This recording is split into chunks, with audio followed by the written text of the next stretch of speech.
Good afternoon to all of you, all the students who have joined.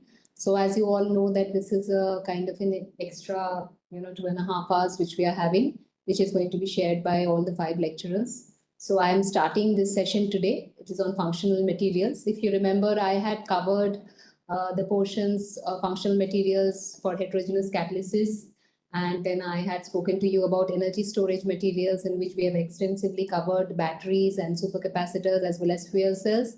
And then I think we ended it with magnetic materials, where we spoke about different kinds of magnetic materials and their applications.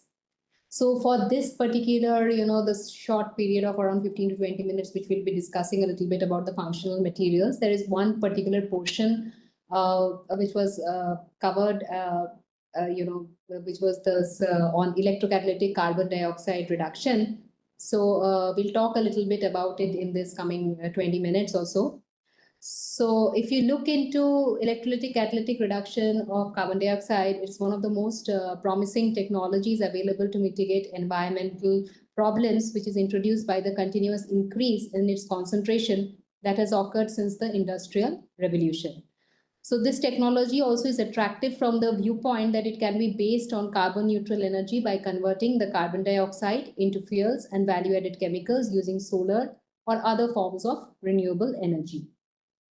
So we all know that carbon dioxide or CO2 is an important carbon source which is needed to sustain life on Earth. And historically, its concentration in the atmosphere has been regulated by photosynthetic organisms and geological phenomena. In nature, you have around almost 203 gigatons of carbon dioxide, which is recycled each year. So until recently, now nature has been able to maintain a carbon cycle based on the delicate balance between the consumption and production when both involve natural processes. However, the consumption of fossil fuels by human activity is currently producing over 330 additional gigatons of carbon dioxide per year, and this cannot be accommodated in the natural carbon cycle. So as a result, the carbon dioxide concentration in the atmosphere has increased dramatically in the last 100 years, and the accompanying greenhouse effect has a major impact on climate change. So accordingly, it is vital to develop various technologies that minimize carbon dioxide accumulation in the environment. So how do you generally do that? So you are generally using something which is known as electrocatalytic carbon dioxide reduction. So before we really talk about the electrolytic carbon dioxide reduction, we would like to understand what exactly we were talking about when we spoke about electrocatalysts. So if you remember these slides, I had already discussed with you in the first lecture. So we'll just get back a little bit before we go into the electrocatalytic carbon dioxide reduction mechanisms. We'll talk a little bit about what are the fundamentals of the electrocatalytic carbon dioxide reduction. So electrocatalysis is what? It is a combination of electrochemistry and catalysis, and it interconverts the electrical and the chemical energy, while catalysis, what it is doing is it is kind of increasing the rate of this particular chemical reaction.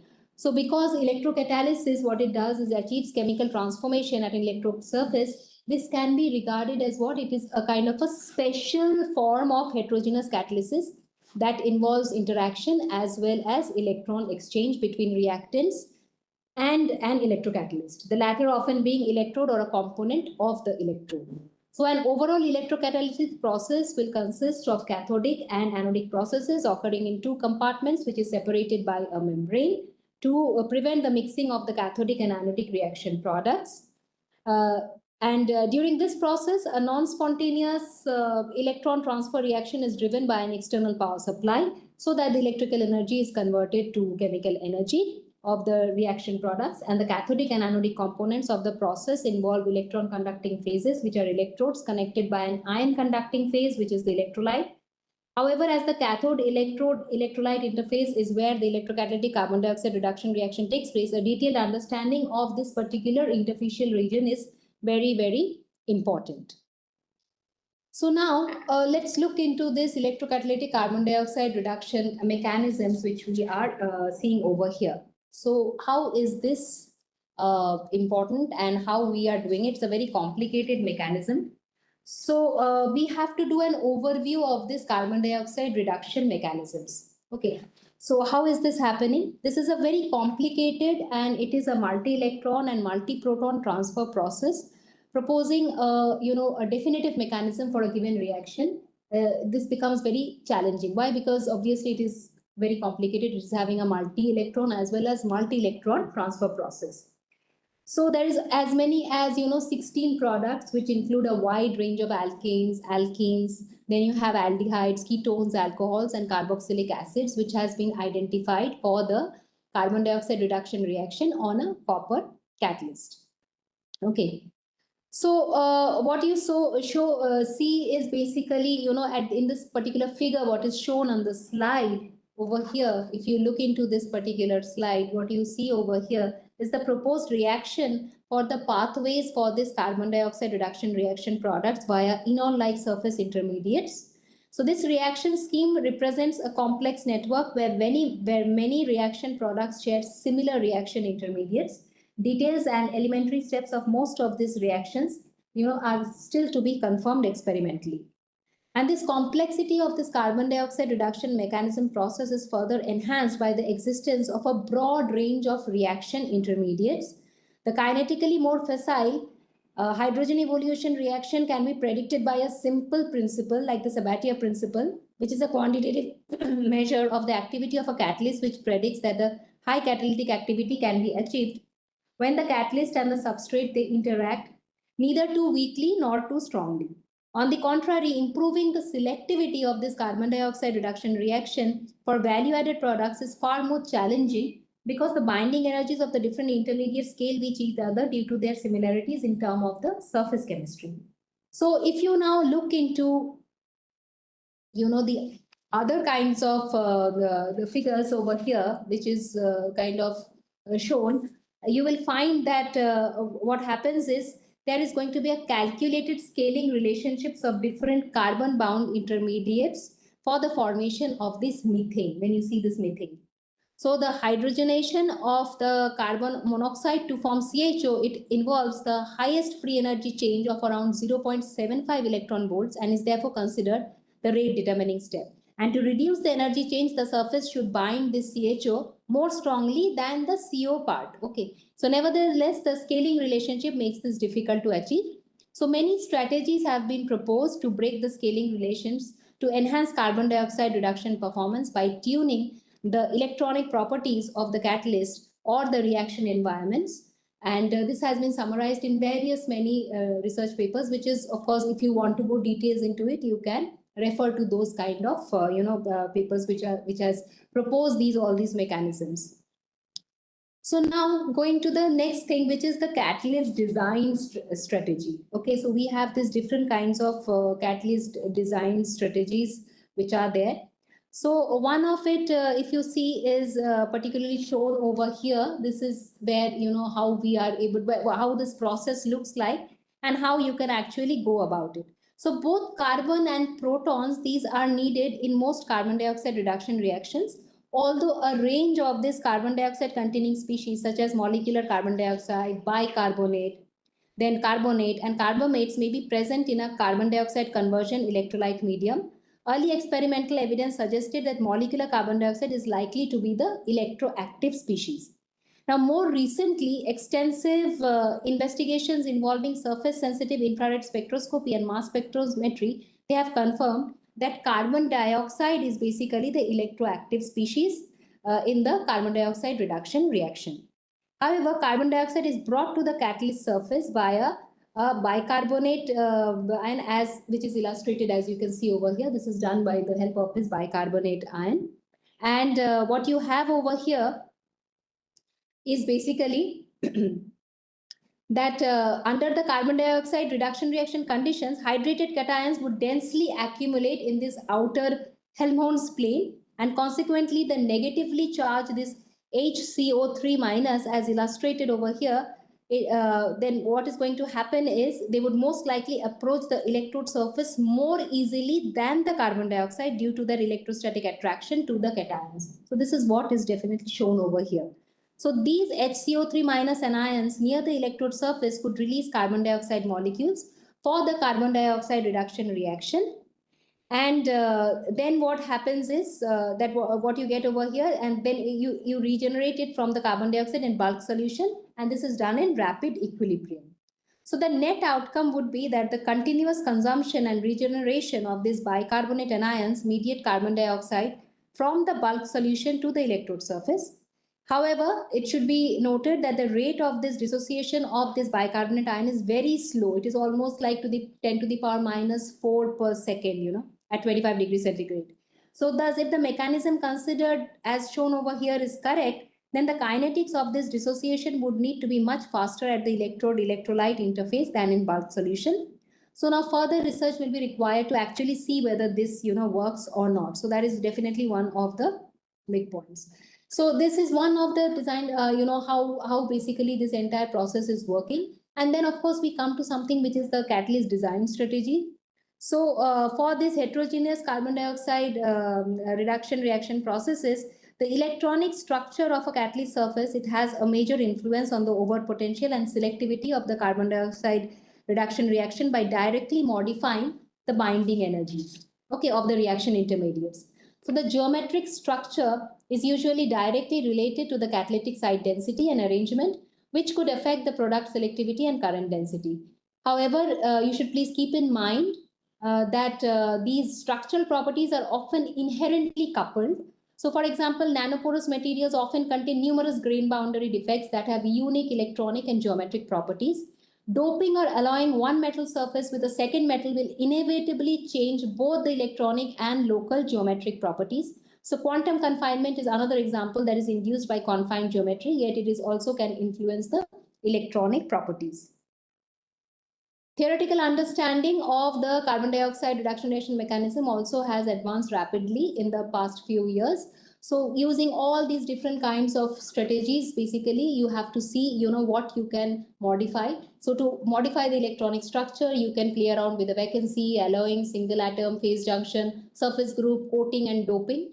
If you want to change the geometric structure, you are going to, synthesize dendrite structures or porous structures or rough surface, confinement, 3D substrate, size reduction, all these things you will do.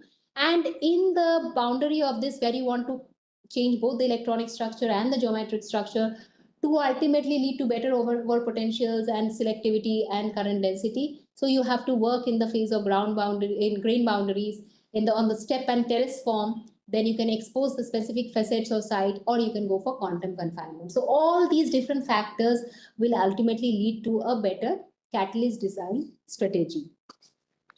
Okay.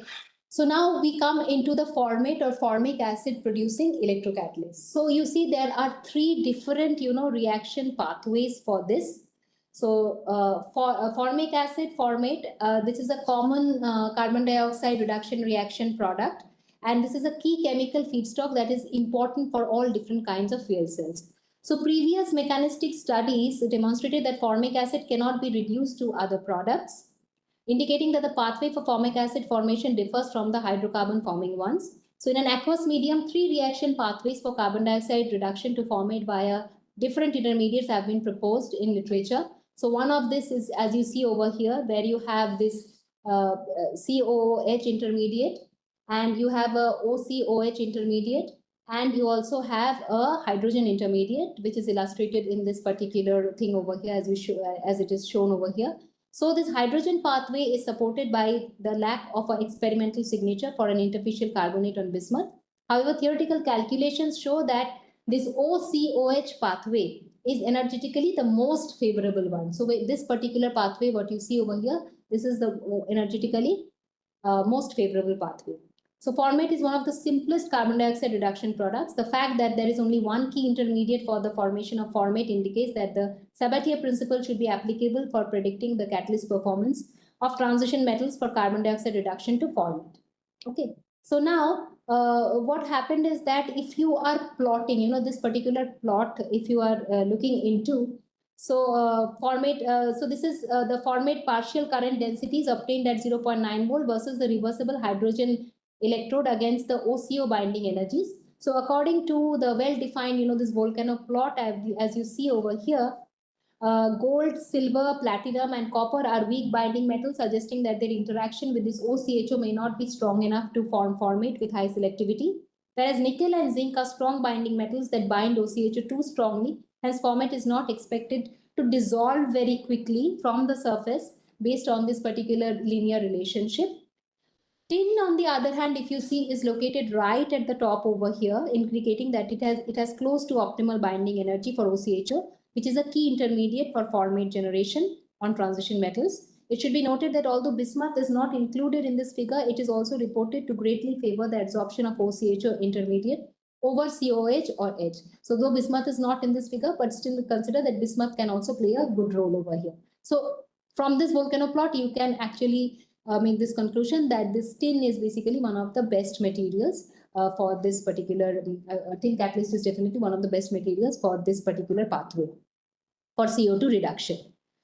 So in general, tin, bismuth, palladium, lead and indium all have demonstrated relatively high selectivity for format production. Other metals such as cobalt, copper and antimony with suitable structures also can show high selectivity. So this is basically the idea behind this particular formate and formic acid producing electrodes. Now you also have before I move in, there is another figure over here. If you see on this particular right hand side corner, so this is the formation energy of formate plotted as a function of applied potential for different reported formate producing heterogeneous catalysts for the carbon dioxide reduction reaction aqueous solution. So if you look over here, you can have an idea about, how this particular formation energy is there and which is having the highest formation energy. So you can go through this particular plots and you can have a better idea of this entire process. Okay, so now we will talk a little bit about the carbon monoxide producing, the pathway.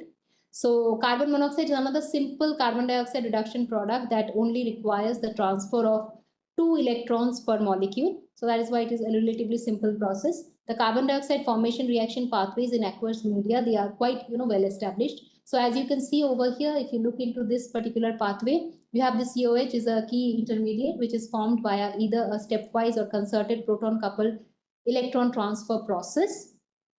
Okay, so you correlate this calculated binding energies of the COH on various metal surfaces against the experimentally determined partial current densities for CO at minus 0.9 volt versus your RHE. So a volcano type trend in activity is observed for the carbon dioxide reduction to CO. And the trend that maximum activity can be achieved when a metal binds neither too strongly nor too weakly to key intermediates.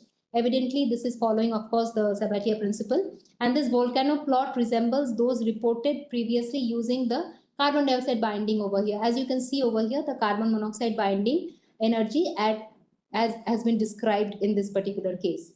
So you see the formation energies of carbon monoxide as a function of applied potential. So you have this applied potential over here and you see this formation energy for the carbon monoxide as a function of the applied potential for reported carbon monoxide producing heterogeneous catalysts in aqueous solutions. So detailed performance data and this thing is provided in this particular plot, as you can see over here. So the recent trend in research for this category of catalyst has been to focus on material design that reduces the overpotential and enhances the carbon monoxide selectivity, as well as minimize the cost of the material. So tin and indium are typical formate producing metals that can be tuned to mainly produce carbon monoxide by techniques such as alloying or doping. So this is definitely the thing which I wanted to discuss on this carbon monoxide producing electrocatalyst. So ultimately, if we look into the essence, I mean, this is a huge field, right? So I mean, there are a lot of things which has been done in the carbon dioxide reduction reaction, developing of the catalyst, as well as, finding out what definitely is going to be the mechanism of this particular catalysis process. So a lot of work has already been done and reported, but that is not possible to cover, in this particular lecture series. So what we have done is we have tried to give you the essence of the electrocatalyst design. So please understand that for the formation or for the production of formate or formic acid, it is tin, bismuth, platinum and lead based materials which can reach nearly 100% Faraday efficiency or formation efficiency, but it will require high overpotentials and it will have low current densities. Then for carbon monoxide production, what we saw is gold and silver based materials remain the most active and selective catalysts. So this you can actually see over here. That is why you have this gold over here, and the silver, which definitely is at the top of the volcano plot. So they remain the most active and selective catalysts. Recently, some single atom catalysts have also been shown to have high catalytic activity, selectivity, and stability for the electrocatalytic reduction of this carbon dioxide to carbon monoxide. And for the production of highly reduced C1 and C2 plus products, C1 means having one carbon and the other is C2 plus products. Copper-based materials, they provide one of the best catalysts. However, the best performing system still does not meet the requirement which is needed for industrial applications. So it is still in a lot of, in the lab scale, or it is still not being taken up by the industry because so many things are yet to be, understood, as well as more efficiency has to be developed in this entire catalyst design strategies. What are the acceptable catalyst design strategies? These are reducing the size to the nanoscale level, exposing specific facets, then quantum confinement, then you can have doping, alloying, and defect engineering. So these are, they have been developed to modify the electronic and the geometric structure of the catalyst so that their performance in carbon dioxide reduction can be enhanced. However, please understand that so far no design strategy has been reported to improve the carbon dioxide reduction performance to the level which is required for industrial application. So the efficient and selective electrocatalytic reduction of carbon dioxide that meets the requirement for industrial application has remained elusive despite extensive efforts undertaken over decades by many research groups all over the world. And a comprehensive understanding of this carbon dioxide reduction reaction process needs further integrated experimental and theoretical progress to make this particular goal a reality. What we can understand from this is that understanding of the mechanisms for the formation of highly reduced products is still needed, which considers the dependence of the different pathways on, for example, potential, pH, and gas pressure. TAFL analysis is one which is done to study the reaction mechanisms of the electrocatalytic systems. However, TAFL analysis, when we do, we have to use it with tremendous amount of caution due to the complexity in estimating as well as understanding the relevant parameters for multi-step, multi-electron transfer mechanisms. Because TAFL slope may not uniquely, verify this particular mechanism. At various multi-step electrochemical reactions can have the same predicted TAFL slope value. So that has to be taken, with lot of, so that you have to do very, very carefully. So these are basically some of the pitfalls of this, having this mechanism here. So in terms of catalyst design, the goal is to fabricate a single catalyst that can selectively produce the desired product with a high production rate and also at a low potential. For the production of this carbon monoxide, metallic gold catalysts have a very lower potential. But to overcome the limitations for this industrial scale applications caused by the scarcity and high cost of gold, future work need to focus on lowering the amount of gold which is being used and improving the atom utilization through fabricating atomically dispersed gold, doping gold on a low-cost substrate, or alloying gold with a second metal. So this is another very important field in which work can be done. And the most urgent target for research on silver-based catalysts is to further reduce the overpotential requirements of this metal for carbon dioxide production. So this is all what I just wanted. I thought that maybe I can discuss with you on this particular extra whatever lecture we had. And with this, I think we'll have the other person coming in. Thank you.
Hello everyone.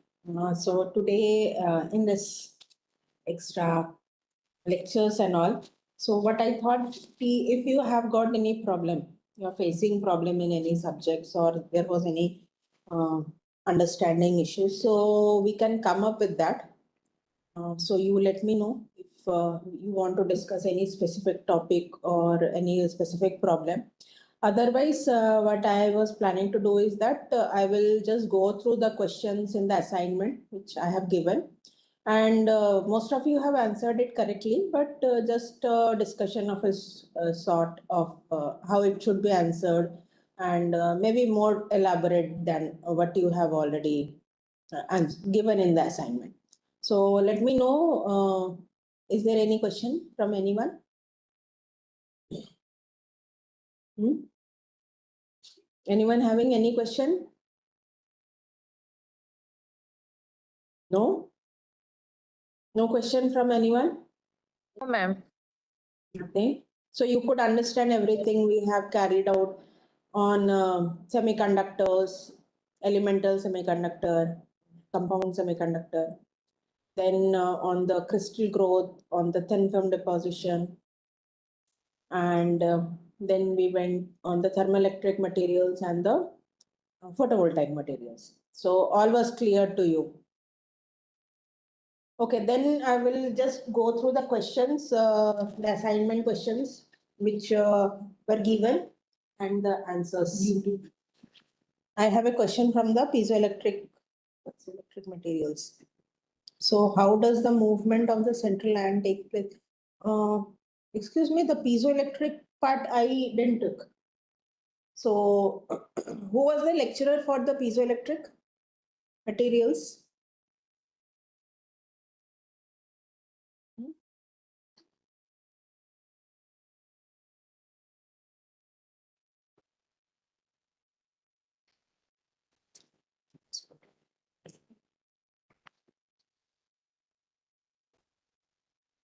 So whenever the concerned lecturer arrives for the piezoelectric part, so they will give you the answer for how the ion movement is there.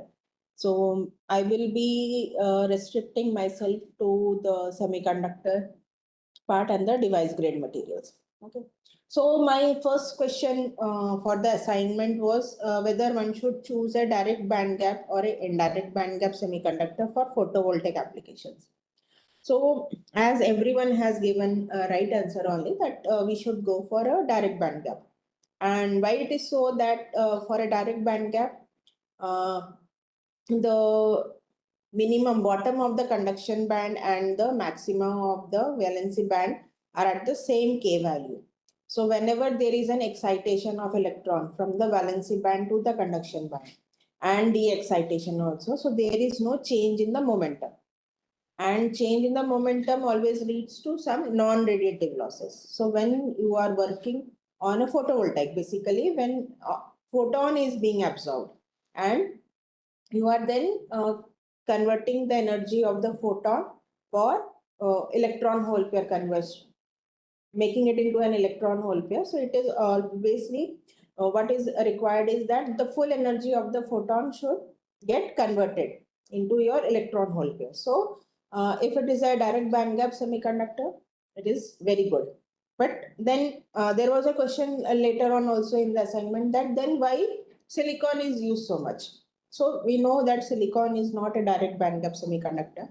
But silicon, the first reason why silicon is being used is its abundance. This is the second largest element which is present on Earth's crust, and that is in the form of sand. So that makes it more economical. So that is the main reason why silicon is taken up. And other reason for why silicon has been taken up as photovoltaic cell, solar cell, we all see the solar panels are made of silicon is the maturity of the technology. Because when first, if you remember the first slide, I have shown that the first transistor was shown for the germanium semiconductor. But later on, silicon took up, no, it went ahead, and germanium was just restricted to few uses. So why it was that? Because the stability of the silicon or the silicon oxide. So whenever you are, if you remember when we are making the photovoltaic cell in that technology, so we have a oxide layer, that is the passivation layer, so that the semiconductor does not keep on degrading. So the silicon oxide, the technology for making the silicon oxide and the characteristic of the silicon oxide make it very stable. So once a silicon oxide layer is formed on silicon crystal, whether polycrystalline or a monocrystal, in both cases, but it is very stable. So whenever a device is formed using based on silicon, the life of that device is very long. So that is the another reason for the growth of silicon based photovoltaic cells. So though silicon is not a direct band gap semiconductor, still because of its abundance and the technological challenges which were involved in making the photovoltaic cells were less. So that's why this become more abundant. Okay. So that I think is that is very clear to every one of you. Then second question was, what is the ideal band gap of material for photovoltaic application? So basically, what is the wavelength of the incoming radiation our solar radiation is there? So it is somewhere between 300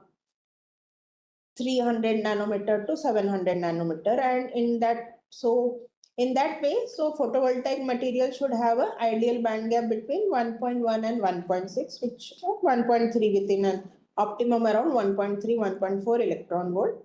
And when the band gap is very large, greater than 2 eV, so many photons in the solar spectrum have less energy than that band gap. No? If it is a 2 eV band gap, if a material we are taking, so then they will pass through the, and there will be very less current. Photovoltaic current will be very less if the band gap is very large. But and if the band gap is very small, so more photons will be absorbed, but this will create much more number of electron hole pair, so which will be correct. We have to also take it into the circuit. You have a electron, you have the valency band and the conduction band, and the electron hole pair is getting excited, so that will lead to that should be also that should be flowing into the circuit, so that should also take place, then only you can harvest the power.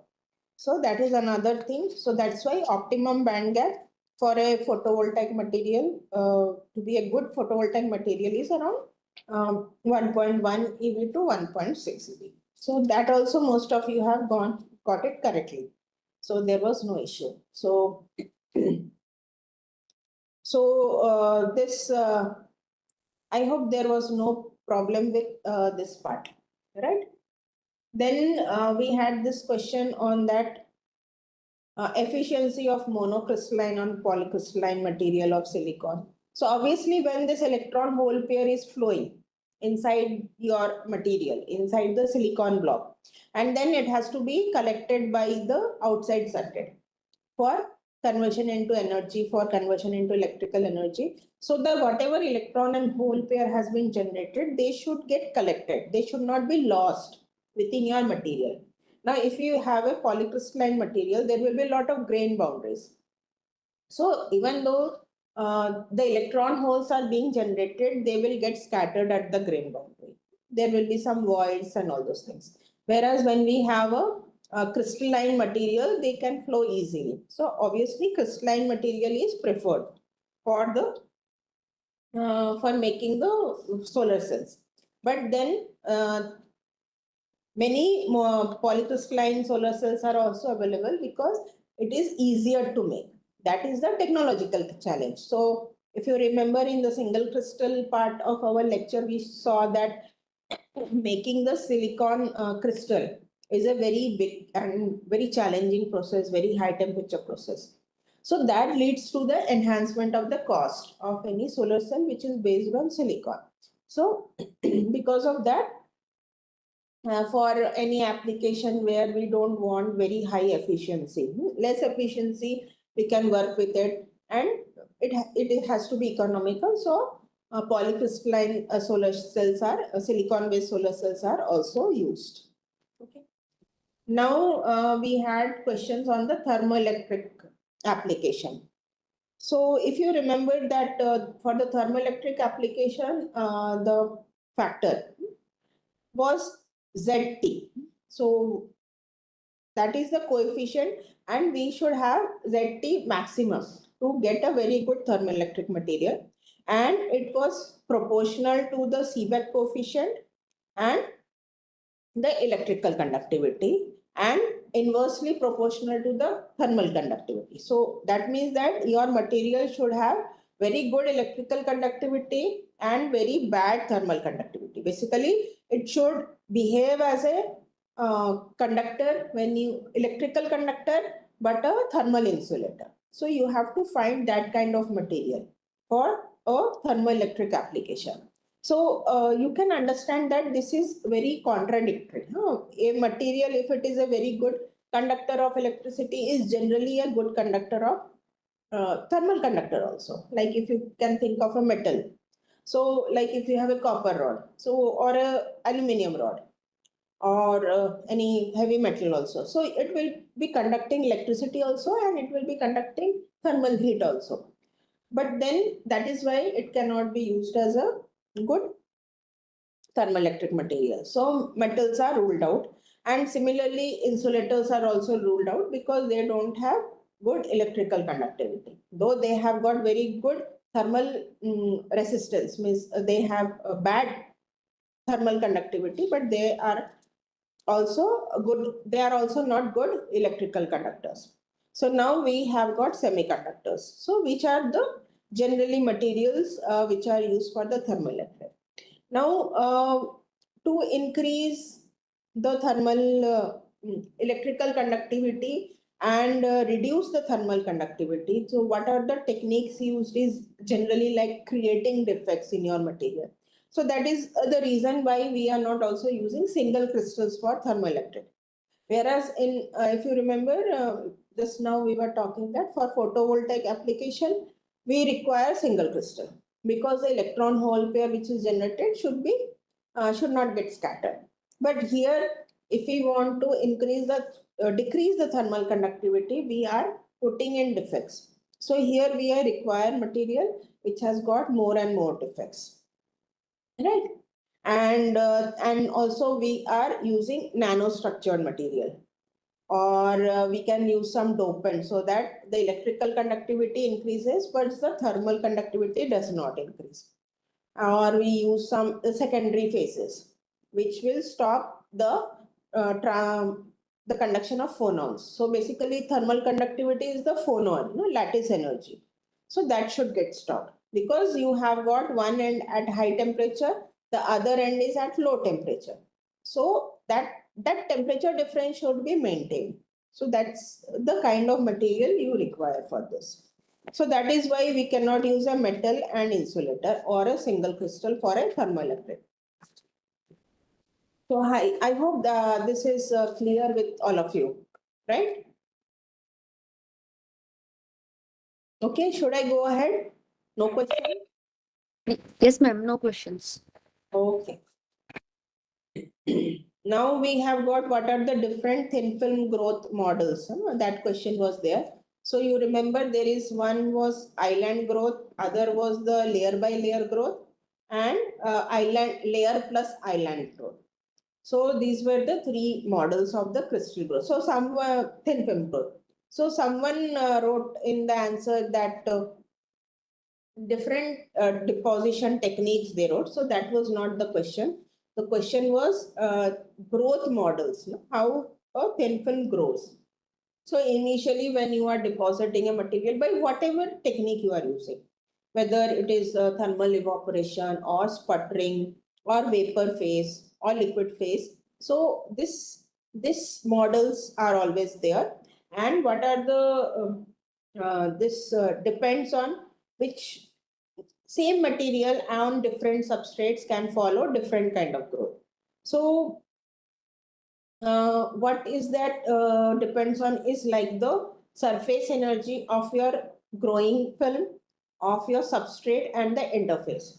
So there will be a competition between all these surface energies, and depending on these energies, what kind of growth is to be taken place is depending. So when we have got, when we are going for the layer by layer deposition, so what is happening is the atoms are the interaction between your evaporated atoms which is coming, and your substrate is more than the adhesion between the atoms together, so resulting in the growth of a complete film.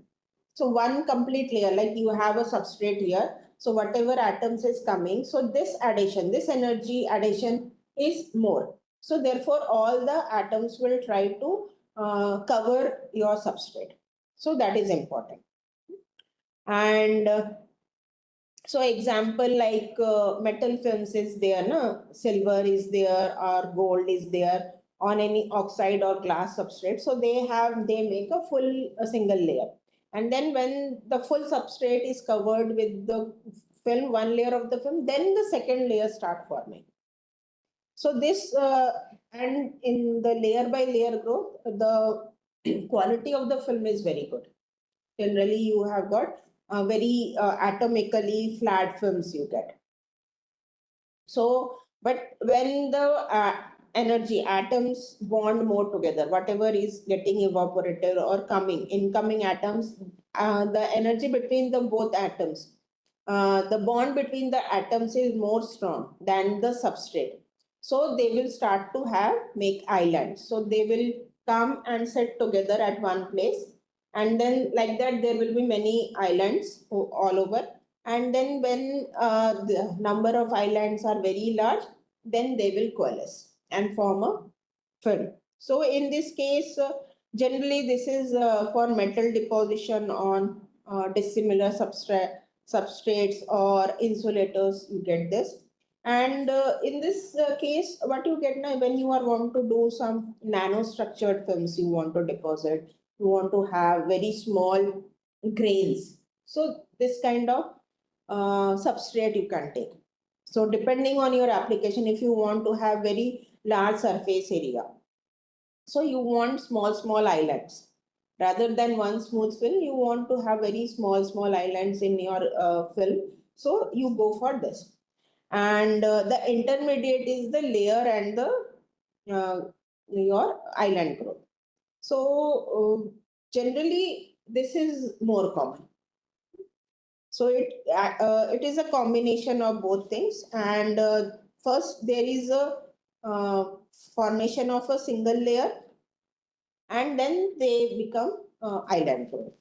Okay, so these are the three models of single crystal growth. So I hope this was everyone could understand this point, and how it is important when you are working on thin films. Okay. Now the next question was on the yeah, okay, homoepitaxial film deposition and homogeneous nucleation. So obviously, similarly as we were talking about now, this is the bonding between your substrate and the coming atom. So very similarly, when you are depositing a thin film, very similar process is happening when you are growing a crystal. So you have a substrate in this case, and there you call it this, rather than substrate, you call it the seed crystal.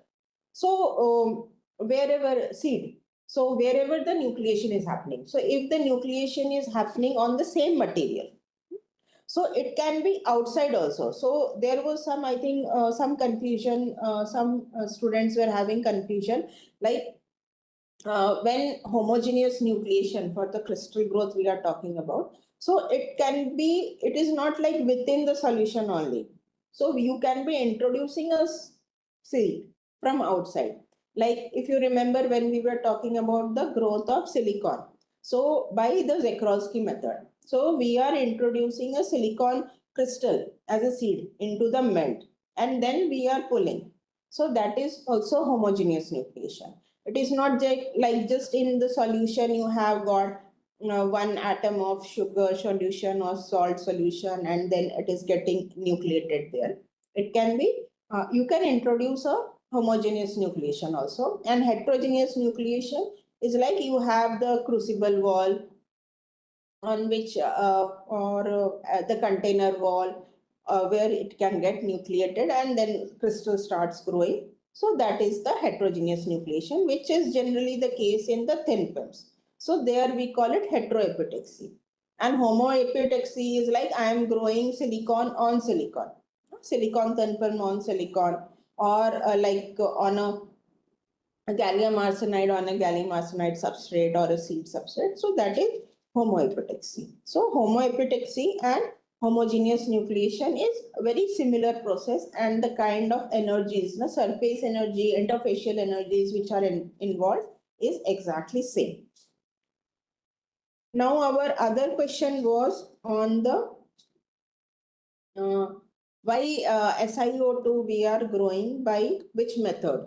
So most of you have answered correctly that we will be using RF sputtering, but I was expecting that people would write that we should go for magnetron RF sputtering, not just RF sputtering, magnetron RF sputtering. Because when we are growing silicon oxide, so it is an oxide material. And sputtering, obviously, we cannot use thermal evaporation, because first is its melting point is very high, around 1600 degree. Also, it will get dissociated. So there will be loss of oxygen, and so we cannot thermally evaporate it. But when we are doing DC sputtering also, DC sputtering we cannot do, because there will be a charge formation because of its insulating characteristic. So we want RF sputtering. But then when you are using RF sputtering, and if you need for any sputtering, you need the carrier gas. If you are using only argon in case of SiO2, so it will be your stoichiometry, there will be some loss in the stoichiometry, because when the sputtering is happening, SiO2 is there. So what ultimately you will get, the film will be SiOX. X is like something less than 2. So for that, you have to introduce oxygen, with argon. So generally, whenever you are depositing any oxide films by sputtering, so along with argon, you are also introducing oxygen gas. And when you are introducing oxygen gas, what happens now? This is a momentum transfer. Now, argon is a very heavy ion. So it comes and knocks your substrate of your target and knocks out some molecules, and then it comes and sits on your substrate. But oxygen is not that heavy. So there will be, and also the sputtering, therefore the sputtering rate decreases when there is a oxygen you are introducing along with argon.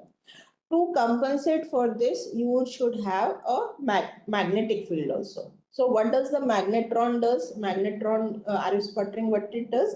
It increases the electron path. Because of the spiral path, electron will be, so there will be more ionization. So more and more argon atoms will get ionized, because electron will be having a spiral path. It will be colliding with your argon ions. So more and more argon ions will be formed, and that's why there will be increase in the yield of sputtering. So when I'm asking that question was that how SiO2 thin film should be deposited, which technique you will be using. So basically the correct answer should be RF magnetron sputtering, not just RF sputtering, it is RF magnetron sputtering. Okay.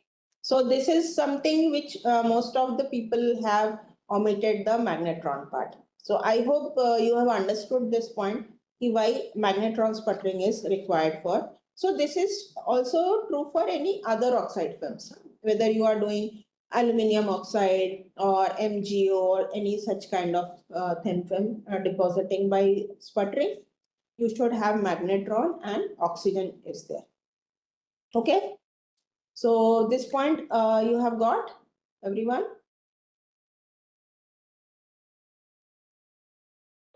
Yes, ma'am. No issue, no? No Because issue.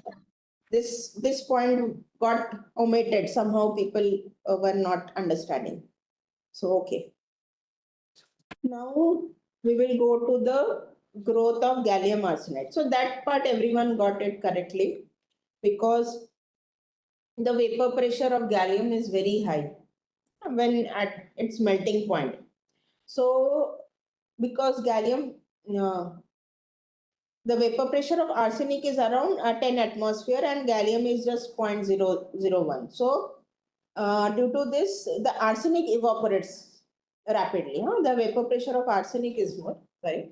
So arsenic evaporates very rapidly from the melt. So there will be stoichiometry. We will not get a stoichiometric film. So there will be some loss of arsenic. So because of that, we are capping it with boron oxide. So we make a layer of boron oxide, which forms, it's a liquid boron oxide, which melts around 400 degree. So it will be capping the gallium arsenide melt. And so it will not allow arsenic to escape from the liquid, and we can grow the gallium arsenide crystal with full stoichiometry. Okay. So this was correctly answered by everyone. And what are the two energies which compete with each other during the nucleation process in single crystal growth? Is obviously the surface energy and the volume energy. So initially the surface energy, because the number of atoms on the surface is more, and they will try to leave the nucleus, form the nucleus which is getting formed. So the surface energy term is more strong. And also mathematically you can see that it is R square dependence, and it is a positive, means it is a destructive. And bulk energy, which is the volume energy, it is a R cube dependence, and it starts, and it is a negative, means it starts to bind it. So when this crossover is there, so that radius is called the critical radii of the nucleus. So once the radii of the nucleus forming nuclei is greater than R, the critical radius, so it will start growing. Otherwise, there is always a competition between the bulk energy and the surface energy, and the surface energy will try to disrupt the growth. So the volume energy term is the negative term, and the surface energy term is the positive term. And then coming to the next question was about the congruent melting.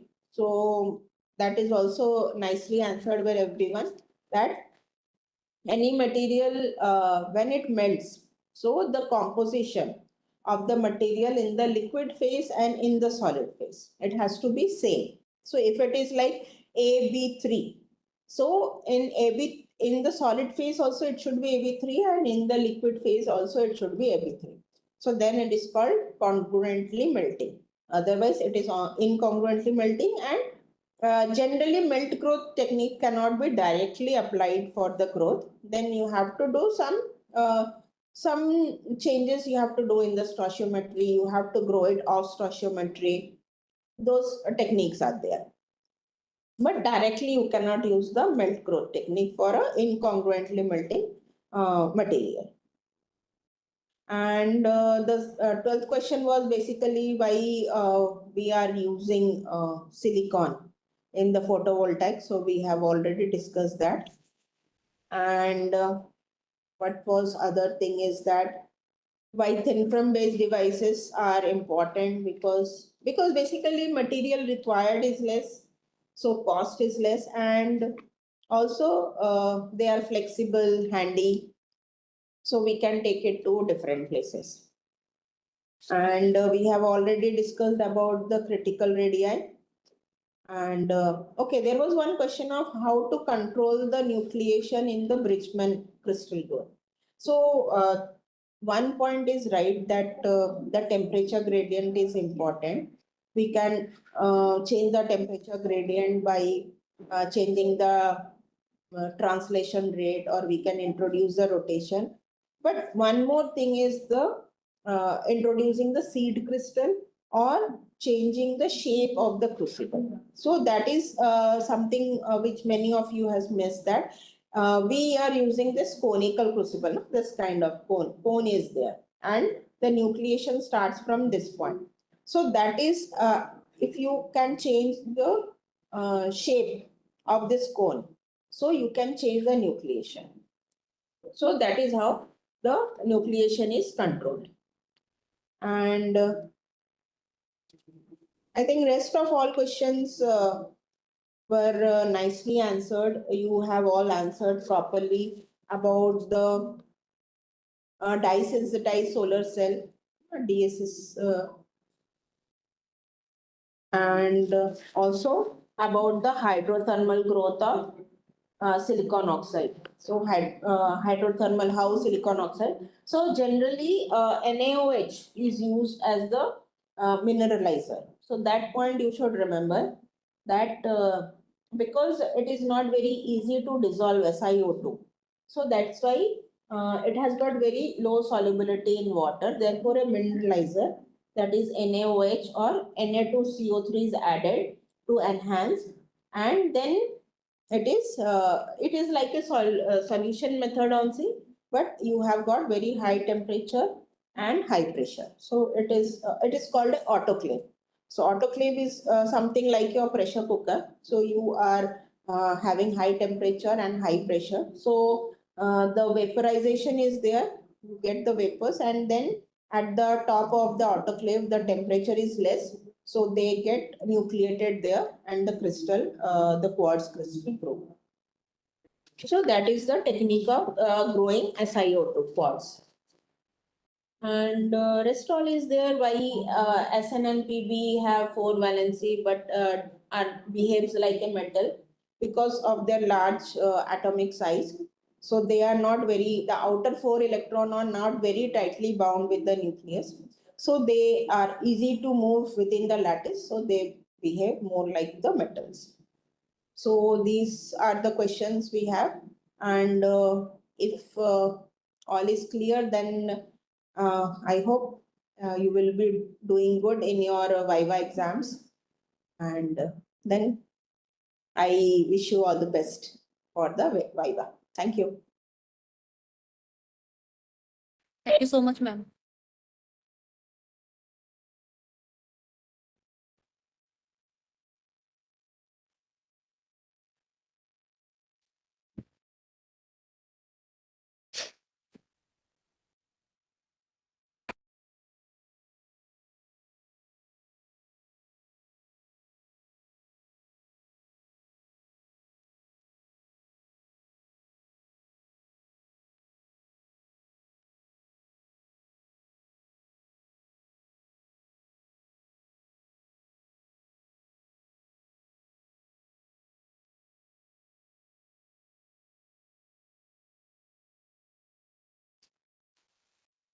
Hello, students. Good evening, ma'am.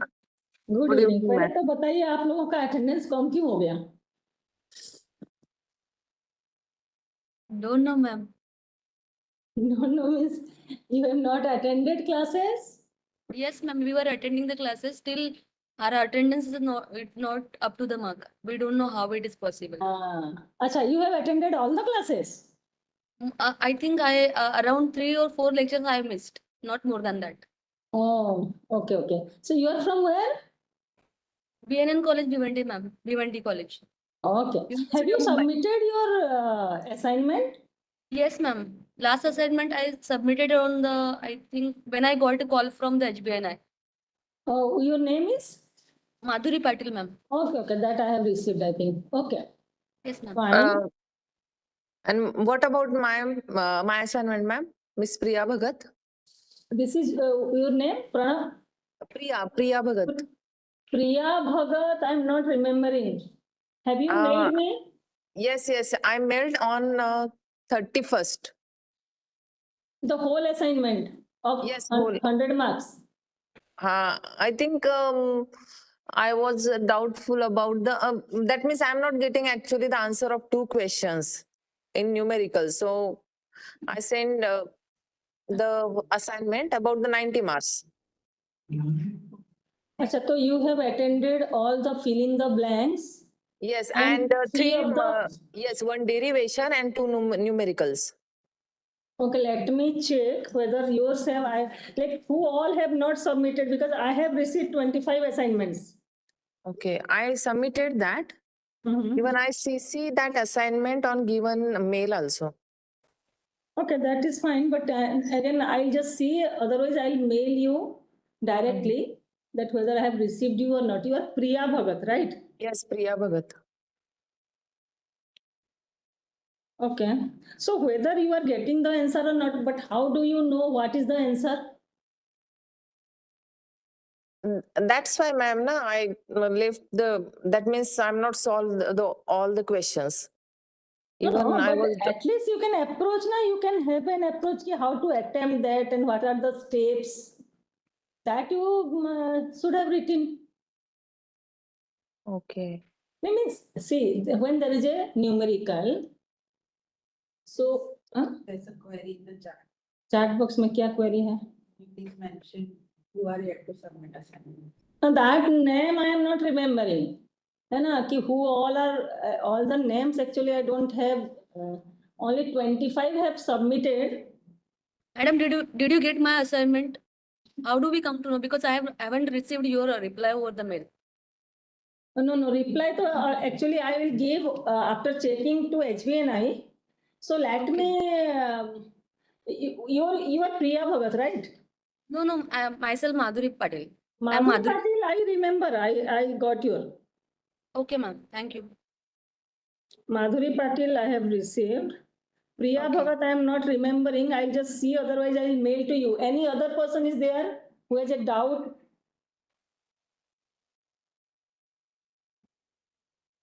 Pranav Das from NPCI Kakapar. Pranav Das, I received. Pranav Das, I have received. Yes, I'm okay, ma'am. Thank you. Actually, how many persons are attending this course also, because there are a list of long students, many lists are there. So anyway, I'll mail all of them. Let me mail all of them whom I have received. Sanchit Pokhriyal. Can you please check mine? Okay, I'll just tell once कि whoever I have received, I will mail them that I have received their assignment and checked it. So I think they can tell their other persons whom I have not received, because I am not in a position to know who all were attending the class and how many assignments I should receive. Because anyway, we are not able to see you now when you are attending the classes. So we don't have an idea ki how many persons are participating in this course. So I have counted it. I have received 25 assignments, and definitely by today evening, I will mail them, all of them, that I have received their assignment and it has been checked.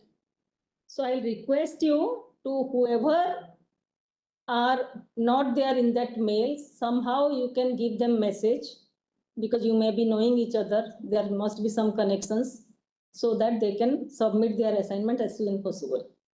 Okay? So that means you will confirm that and then revert back that mail, na? Yes. Yeah, I will mail all of them whose assignments I have received. Okay. I have received 25 assignments.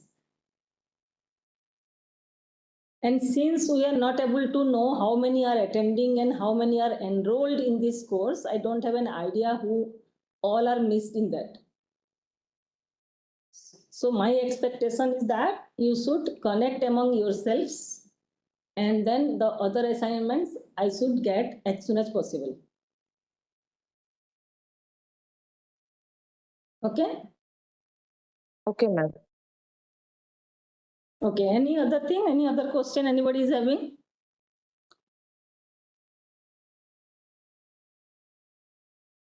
Because already your exam are over and assignments have been done. So अब कुछ है क्या? 4-5 में नहीं ना?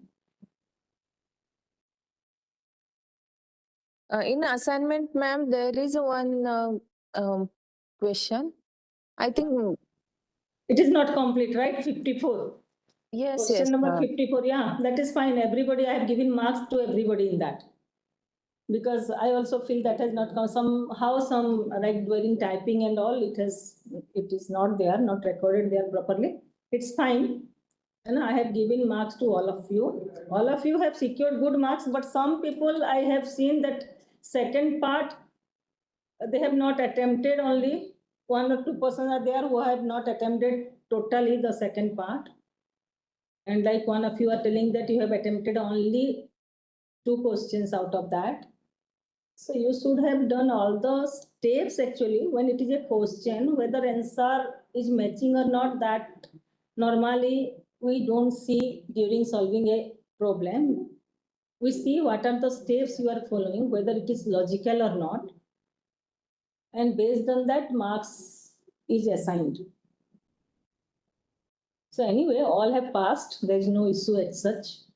Because I think how much percentage you are expected to get to have this required amount of credit points?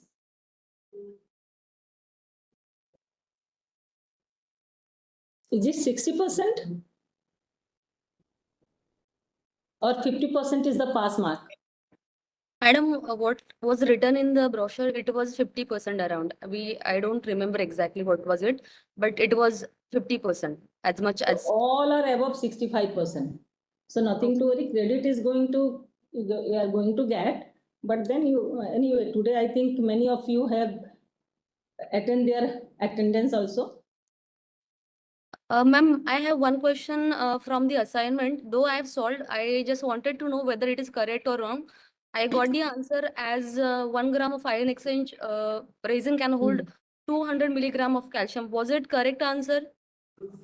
I think it is 400. But anyway, there is no issue. I have seen the procedure, how you have attempted. Yes, ma'am. Because I thought that mill equivalent corresponds to the H plus ion where the half of which is equal Yeah. to the calcium ion. So I thought that I've got 400 as the answer, but I thought it would be correct. That's why I asked you which one is correct. Okay. No, it has to be. And I think I have discussed this, right? In the class, in which class it was there, I am not remembering right now. But then anyway, any other person have any other Yeah, madam. doubt? It is 400, madam. Yeah, 400. That is what I told her. Yes, ma'am. Because the equivalent load of calcium 2 plus is 40 by 220, and resin is 1 gram of having exchange capacity having 20 milliequivalent per gram. That means 20 into 20, yeah, 400. Correct. So if anybody has any thing, then whatever I have solved, the solved one I can send you like this. If somebody who has that given answer of 200 milligram, Priya or who is it? Madhuri Patil, ma'am. Madhuri. Okay, Madhuri. Yes. No. I will send you the correct way of doing it. Okay. I know both the way, ma'am, but I was not sure whether which one is correct. I thought that I should correspond the replaceable H plus ion correspond with the calcium. That's why I got the answer as 200 instead of 400, ma'am. Okay. So anyway, all have passed, so there is no issue as such. 65% above सबका है ना? तो किसी ने ऐसा भी सोच के नहीं भेजा है क्या कि उनका नहीं होगा अटेंडेंस, तो एनीवे ये मार्क्स काउंट नहीं होंगे या something like that, they have not send the assignment, anybody is like that?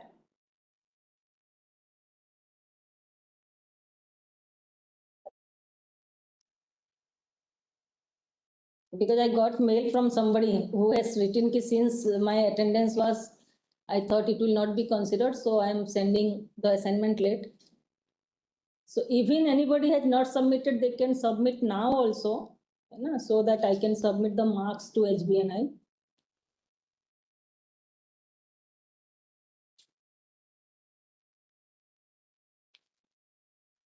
Okay then.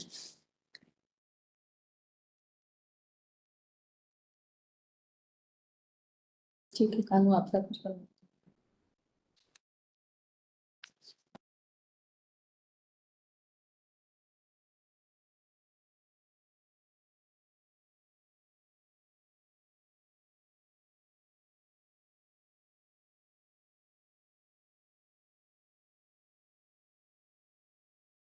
Hello, ma'am.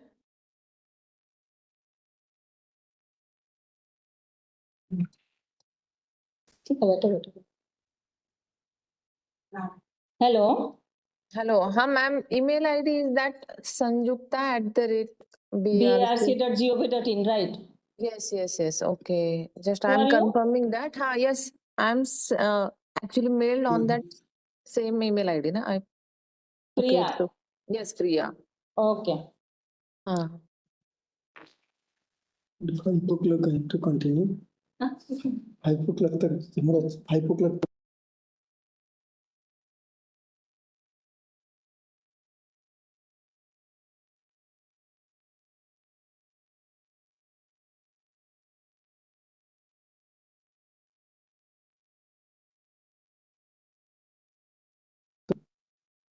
Good afternoon.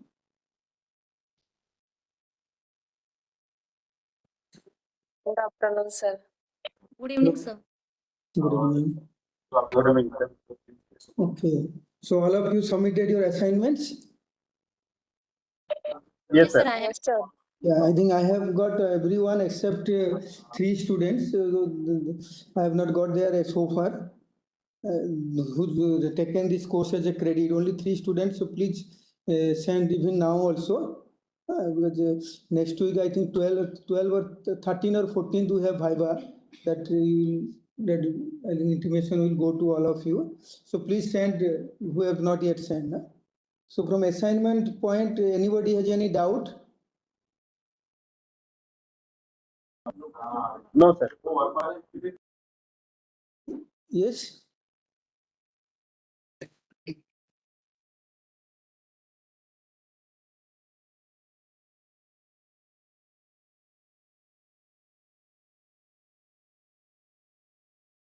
Hello, anyone has any doubt?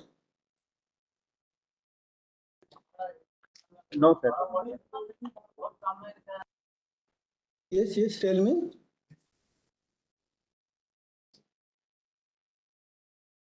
Your voice is cracking. I'm not able to hear you. You can put your, if you have any doubt, you can chat box also, you can write. Because I am here also, ma'am is also here, Samyukta madam. So any questions from both of us, you can put here also. Hello. Yes. Hello. Good evening, sir. Good evening. Sir, can I know the exact schedule of Viva examination? No, that you will, HBNI will let you know in by next week, by beginning of next week, they will inform you. Mostly it will be either, I think 13 or 14 somewhere. So you will get intimation. Okay, 13th or 14th of Feb. Yeah, most probably 13 or 14. You will be intimated, and then time schedule, everything. I think around each student has to has about 20-minute time schedule. And those from BRC, they have to personally attend the Viva, and those outside, so they have to attend online. Okay. Thank you. Thank you, sir. Okay.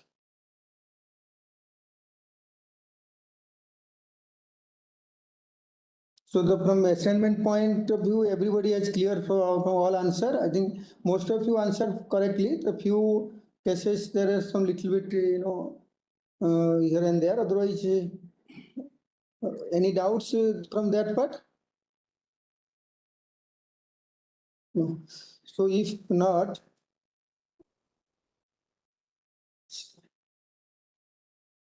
I'll just summarize a little bit what we studied in this course. Just that will just give a brief idea. So I mainly cover that characterization technique for advanced material. So here, if you see the 2 parts, mainly the structure and morphology, that 2 parts I have covered. So the structure part, we discuss about diffraction and scattering technique. So the diffraction technique, we discuss X-ray diffraction, then powder X-ray diffraction, then single crystal XRD, then thin film XRD, then this synchrotron, how it's improved that, you can do all those, little quantity of sample, you can do all those crystal structure analysis by synchrotron radiation. So that you studied. Then electron diffraction and neutron diffraction, how that neutron will give you complementary information than XRD. So generally you get XRD and then you take the neutron diffraction. I discussed with that one example that with KCl and NaCl. If you see that KCl and NaCl, that KCl, potassium and chlorine, they're isoelectronic.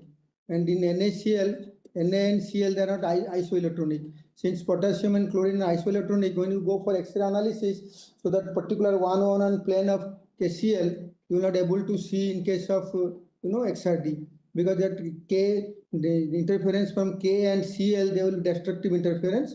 So those plane will completely cancel out. So you will not get this peak in XRD. But same thing, if you will do neutron diffraction, and neutron diffraction doesn't depend on electron configuration. It is completely related to the nucleus. So that is mainly the scattering length. The scattering length of potassium and chlorine are not same. Because of that, you will get a 1-1-1 peak in neutron diffraction of KCl. But in case of NaCl, if you do XRD, NaCl being there not isoelectronic, so even though the 1-1-1 plane will not completely cancel out, so you will get little small peak of 1-1-1 in case of X-ray. But in mainly neutron and if you see X-ray, that KCl is the best example to see the isoelectronic structures. Okay. So then in electron diffraction, we see how you can identify the electron diffraction pattern based on the whether ring pattern is for crystalline material. For amorphous material, you get a diffuse ring. If you have a this single crystal, you will get a dot pattern. All those patterns you can identify. So that we discussed that equation RD equal to L lambda. So using that camera length and you have a radius of the ring, if you know, and your R is constant, and if you measure from this electron diffraction pattern, you can get all information from electron diffraction what you are getting from XRD. Then you discuss about scattering technique. As you know that all scattering diffraction is a subset of scattering. So scattering can occur in any angle, but diffraction is only possible when the Bragg's angle satisfied. So in scattering technique, we discussed two, that is X-ray diffraction, X-ray scattering and neutron scattering. That is the small angle X-ray scattering and small angle neutron scattering. And both of them are used to find out the nanoparticle size, protein size, all those particle size information you will get from X-ray and neutron scattering. Whereas in diffraction, you are getting lattice parameter, lattice structure, where the wavelength we are using there is the order of this D spacing. That generally you take copper K alpha in X-ray. In electron, you would see in TM, if you go for electron diffraction in TM, the wavelength is about 0.0025 nanometer, quite low. In case of neutron, wavelength is about 4.2 angstrom. So based on that, you are able to see the crystal structure. Here, you are mainly showing the scattering at low angle, that is about less than 5 degrees or so. So you will get the information about the particle size based on the contrast difference. You have a solvent and you have a cis particle. So what is that contrast difference between the particle and the solvent? By considering the H by D hydrotarium to hydrogen ratio, you will get all those neutron scattering results. Similarly, in X-ray, based on the electron density, you can able to find out the particle size from the scattering. And then we discuss about morphology and interface. In the morphology part, we discuss that two techniques like SEM, scanning electron microscope, and transmission electron microscope, that we discuss both of them. You know that since SEM that we use for electron, that this secondary electron and backscatter electron that used for imaging in SEM, and then SEM has a EDAX facility, EDX, that EDAX special energy dispersive X-ray analysis. So that will give you the information about the composition analysis. And mainly in SEM, we get 4 things. One is your topography information, then how does its morphology. Topography means surface structure, then morphology, the shape and size information. We can also get crystal structure information from SEM with the attachment of some other equipment like focused ion beam. And then you can do also this with SEM, you can also find out the composition analysis by EDAX. And then here backscatter and secondary electron used in case of SEM. And if some electron is transmitted through the material, if your material is transparent, like less than 100 nanometer, you can use TM there. So the transmission electron microscope will give you imaging information, shape and size, mostly that you will see nanoparticle case. And then you have a EDAX facility there. So that can be used for composition analysis. You can see within a particle what are the element present, and you have an electron diffraction you can get, that you will analyze by the diffraction technique. And then in addition, the TM, as I discussed, that when electron beam is passing through a matter, either it can directly passes, that is without losing its energy, that is elastic scattering, elastically, or if inelastic, some of the energy can be transferred to the system after interaction. So the beam will be diffracted or it will be scattered. So from the scattered beam, you can have that inelastic scattered beam. We have a technique called electron energy loss spectroscopy, that EELS. So the electron energy loss spectroscopy will give you that oxidation state and your coordination number. So those information you can calculate by illness, that you are then the fine structure, extended fine structure, that will give you coordination. And then we have discussed that interface technique, that XPS and X-ray absorption spectroscopy, secondary and mass spectroscopy. So these three techniques we discussed. So X-ray absorption spectroscopy, X-ray photoelectron spectroscopy, mainly based on that there's a photoelectric effect when you have X-ray falling on the sample, so that you will knock out an electron from core electron. So that core electron, it will have some particular kinetic energy. So it has to the X-ray wavelength, that h nu you are irradiating, that has to be sufficient enough to overcome the binding energy. Then with the photoelectron come out. By analyzing the photoelectron, you will be able to get that information about oxidation state. And also in XPS imaging can also be possible if you have an image scanner is attached there. So mainly you will see that you have we discuss about how that electronegativity, for example, carbon oxygen, carbon peak, carbon fluorine peak, how it is that binding energy is different. Based on the binding energy, you can able to find out the oxidation state of each element. And also you have a depth profiling possible. So you can layer by layer structure by argon etching and remove the top layer and go to the bottom layer. So you can able to see the composition, how it varies, especially in thin film, solar cell. All those analysis can be done in XPS. So in another, we discuss X-ray absorption spectroscopy. In X-ray absorption spectroscopy, so mostly we did with the X-ray absorption fine structure analysis.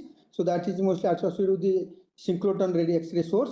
So where you will able to get the two parts. One is EXAFS, extended X-ray. That is one is will be EXAFS and another is EXINES.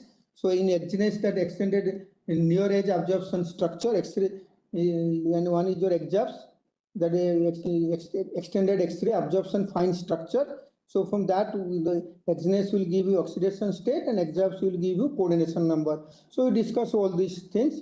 Then we discuss with the secondary ion mass spectroscopy. In secondary ion mass spectroscopy is similar to your, you do almost similar to the XPS. Only thing difference here, the ion, instead of X-ray source, you are taking a primary ion beam that falling on the sample, and whatever the secondary ion beam is coming out, that you analyze using a mass spectra. This mass spectra here is either quadruple base mass spectra or time of flight mass spectra. So based on that, you can identify the magnetic sector. You can identify what are the element present. As I told, that CMC is the only technique which can identify all elements from hydrogen to uranium. All elements in the periodic table can be identified by CMS. In XPS, it's except hydrogen and helium, all element is possible.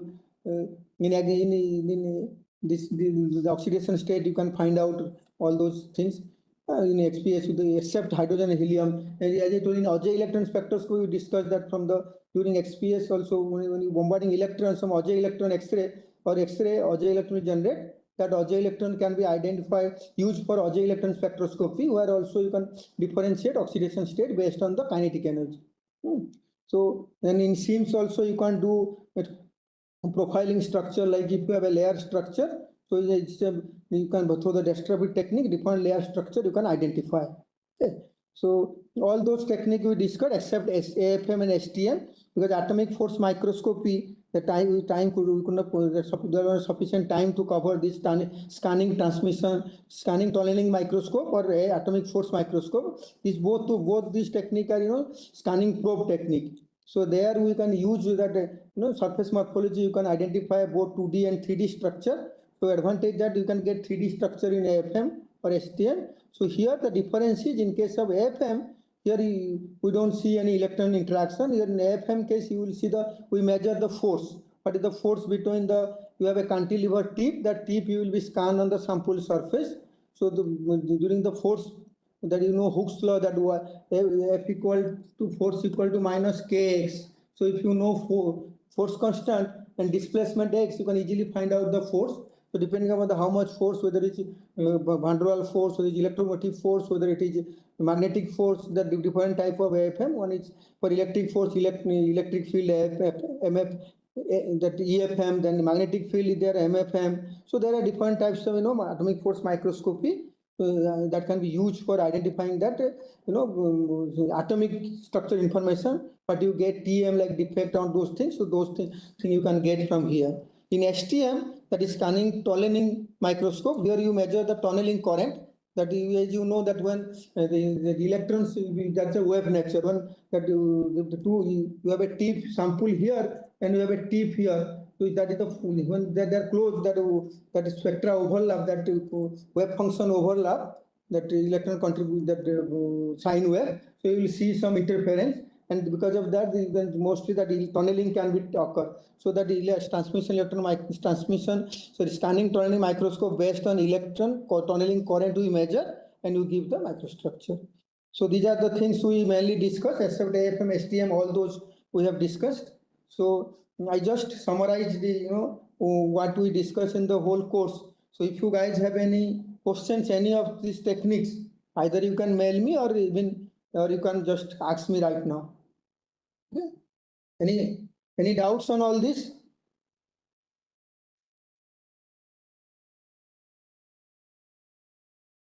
So any of you there or all of you left? We are here. No, sir, we are here, sir. You are here. So any doubts on this technique? So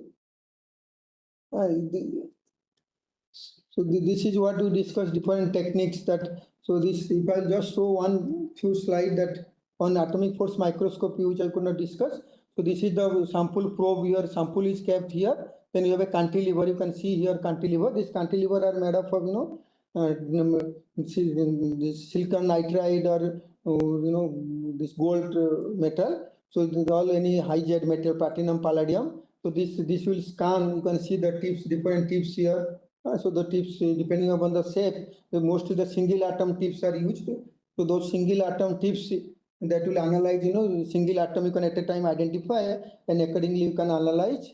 Okay. So these are the silicon nitride, how they prepare generally. If you take a silicon substrate, on this you can pyramidal P tube create, then fill with silicon nitride, then etch out all silica from the button, you will get the cantilever. And this cantilever will use, you can see this cantilever is nothing but a spring constant. So there are different modes.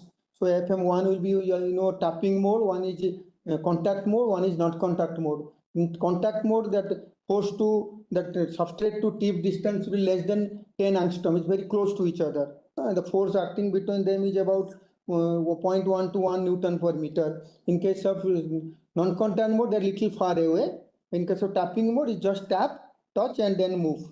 So like that, you can see, like when the sample substrate is like this rough surface, when it come here, automatically it will go out, go close to the sample. So tip will here, height is there, tip will go off. So there is a feedback loop, this type of feedback loop. So you have a sample here, and then your piezoelectric this cantilever is there. Depending upon the movement, there is a laser beam, it falls on the tip. So that this will go to for this is a feedback loop A B C D, where it is, if it is like if the position is here or position is here tip, depending upon that, it followed on the photodiode, it falls, and then it measures that what is the force, whether it's van der Waals force, all those type of interaction it measures.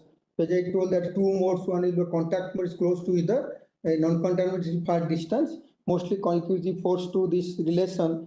The contact mode mostly work in repulsive region. This is the repulsive region, and this is the attractive region here, where the non-contact mode work. So this is the basic principle, and then these are the different modes you can see here.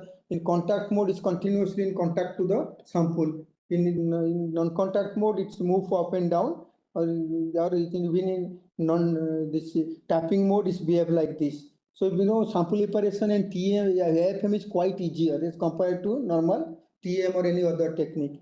Like here you just take a mica substrate or a graphite or cover slip and just drop cast your sample and do it.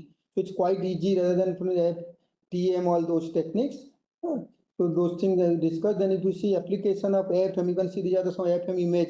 You can see that this is a transistor, that image in from micron to nanometer distance you can able to see here. Even you can measure one end to other end roughness. These are some atomic position that can be measured. If you see these are some AFM image like some quantum dots, polymer, nanofibers coating, or even micron size, butterfly wing, all those images can be possible. In AFM, you will get both 2D and 3D image. You can see all the spikes here, they are 3D in structure. You can see how they are hexagonally arranged.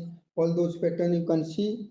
So you can see here is a 2D image of SEM and is a AFM. You can see in the AFM how all those hexagonal arrangement of atom that can be possible. And immediately here you can this square size arrangement, cubic arrangement of a cross section. So those things also you can see in normal SEM, but here you will see mainly 3D structure, how the atoms are arranged. So if you see contact and tapping mode, in tapping mode you can see the better clarity of the image. In contact mode, sometimes tip will break if you are not operating very properly, or it can damage the sample surface. All those information you can see. So if you overall you will get TM and SE, AFM you will get atomic resolution, atomic information. In SEM you will get the surface morphology or topography. So those are the things we discussed.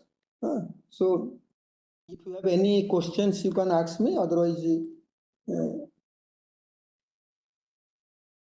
have any doubts or madam?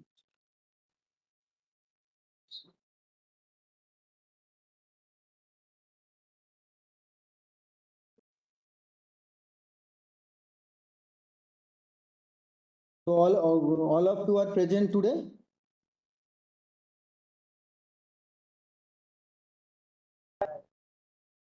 Yeah.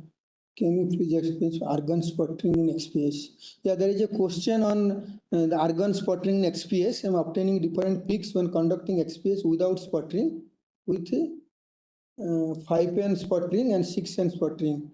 Obtaining different peaks when conducting XPS without sputtering with 5.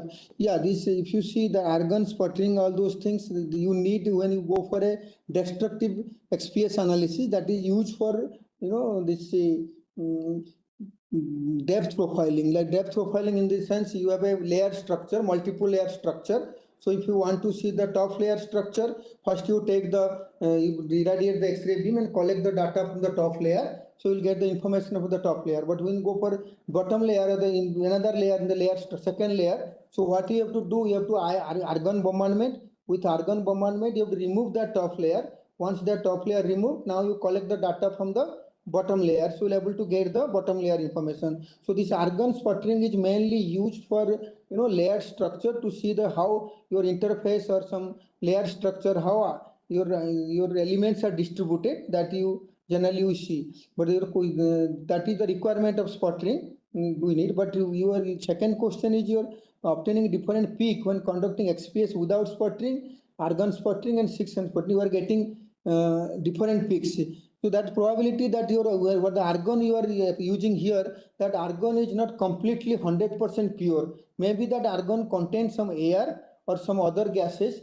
So if you see that because of that you are able, that can be interfered as impurity coming peak you can get. In addition, that the different peaks in that if you have different elements, so the layer structure, top layer is one element. Like for example, I take silicon wafer and coated with the titanium nitride, then titanium oxide. So on top layer I will get titanium oxide peak, oxide related oxidation state correspond to a titanium O bond.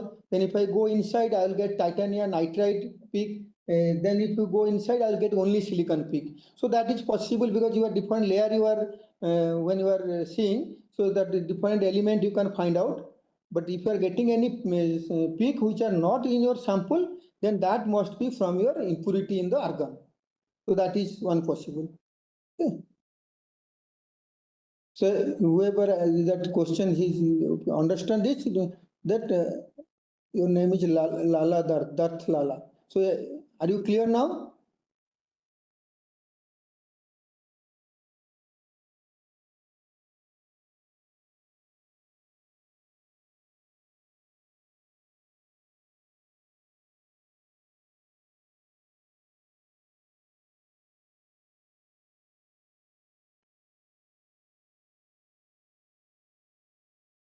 So any other questions?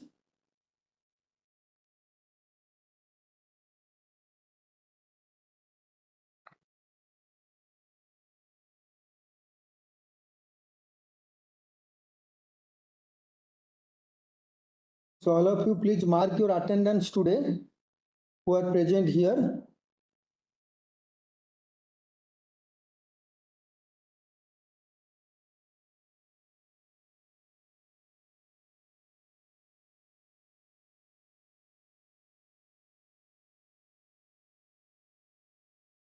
I think I can see only 1 or 2 people are active.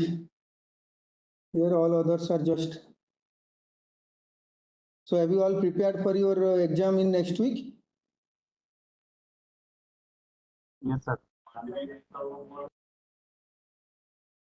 So this, if you see this, most of this whole course, is it helping you? Most of you are from register for PhD or anybody from other like MSc or some other students are there? No. All of you are registered for PhD.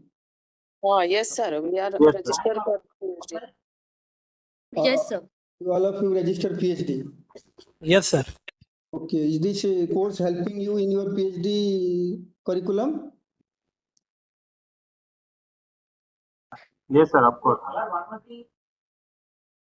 Yes. Yes, sir. Okay.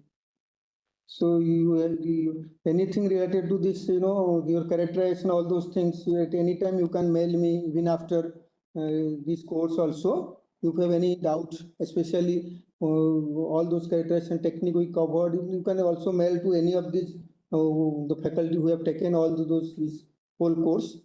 You can ask them. Yeah. Okay, sir. Thank you. Thank you, sir.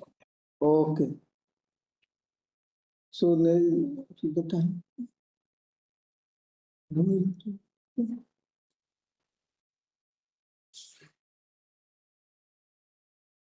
So those who have not submitted assignment, I think please submit, because the whole mark will be decided based on your performance in your exam as well as based on your exam as well as the Viva was exam and your assignment. But I think that equal weightage most probably. So you please submit those assignments. Sir, but we are not getting that return back message that we are submit. That means our assignment is got to you or not. Okay. But whoever submitted, we have mostly received all assignment. This was cross-checked with HBNI, that team and all those things, so that we have not missed anybody. So properly, mostly we have received. If anyone have not yet sent, whoever sent, we have received those assignments.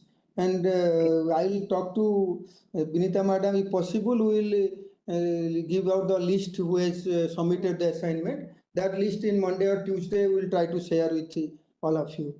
That these are the people who have submitted assignment for module 1, module 2, module 3 and module 4. All those assignments, module 5, all those assignment we will provide. Mark annual will not disclose right now. So you will get the final mark sheet at the end of your Viva. But at least who has submitted, not submitted, that list will circulate. Yeah. So that you will also get a clear idea that okay, your assignment has been evaluated or not. If there's any discrepancy you found, you just email to HBNI or any of the faculty member you can mail. So that will also give an idea that who all have not submitted. So you need to submit. So on Monday, so there will be like 14 Mondays. Monday is 9. So Monday or Tuesday I will submit. Monday we will see so that they can again, if they want to submit, they can submit by 1 or 2 days, then final Viva will be there. So then final. And you prepared well for your Viva. It's not like that you have submitted assignment that all of you will pass. So you have to at least 60% to 70% answer you have to give. So please go through all those, that whatever the questions it will be covered from this, whatever the material you received during either by PPT or by this the slide we share. So from there, most of the questions will be there. You just go through all those study material.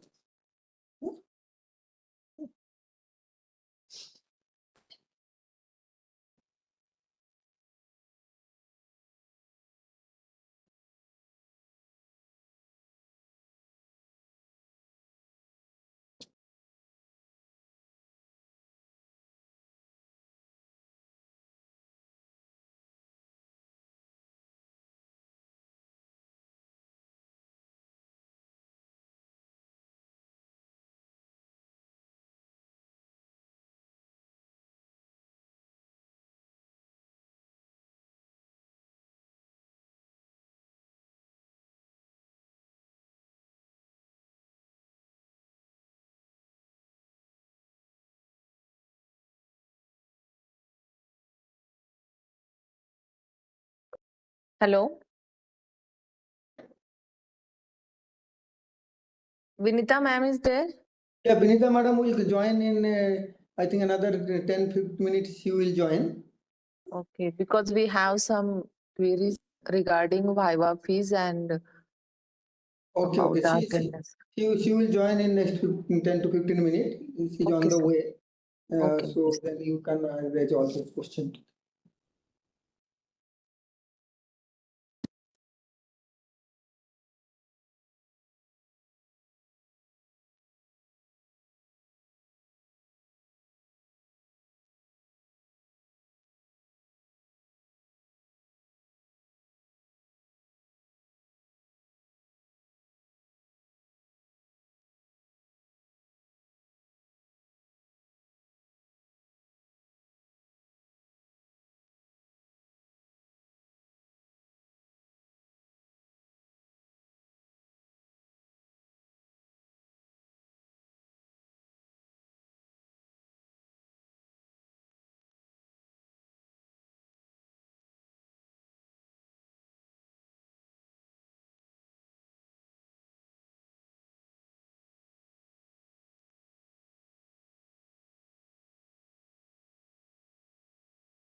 How are you all?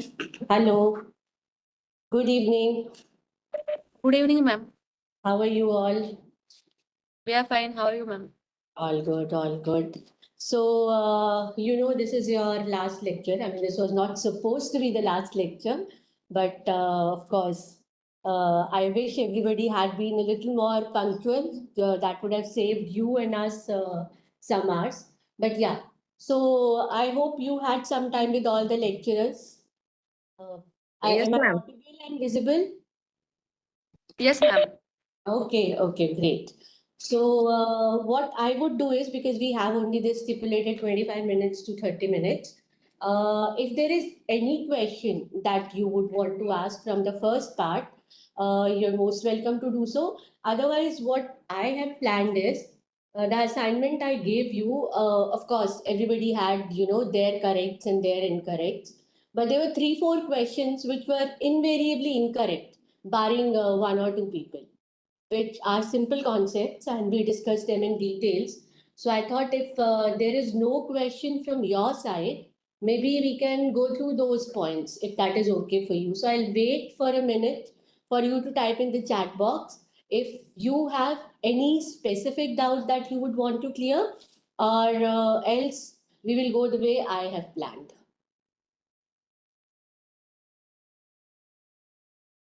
And also, I hope you're not making that mistake again and all of you are marking your attendance, right?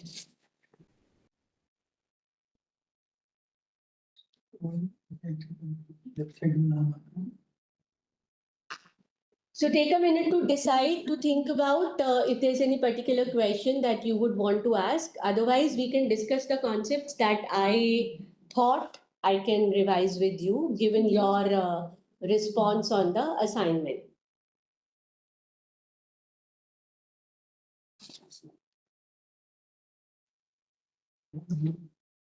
Okay, so I think I'll go the way I have planned. Pranita, can we please upload the first lecture?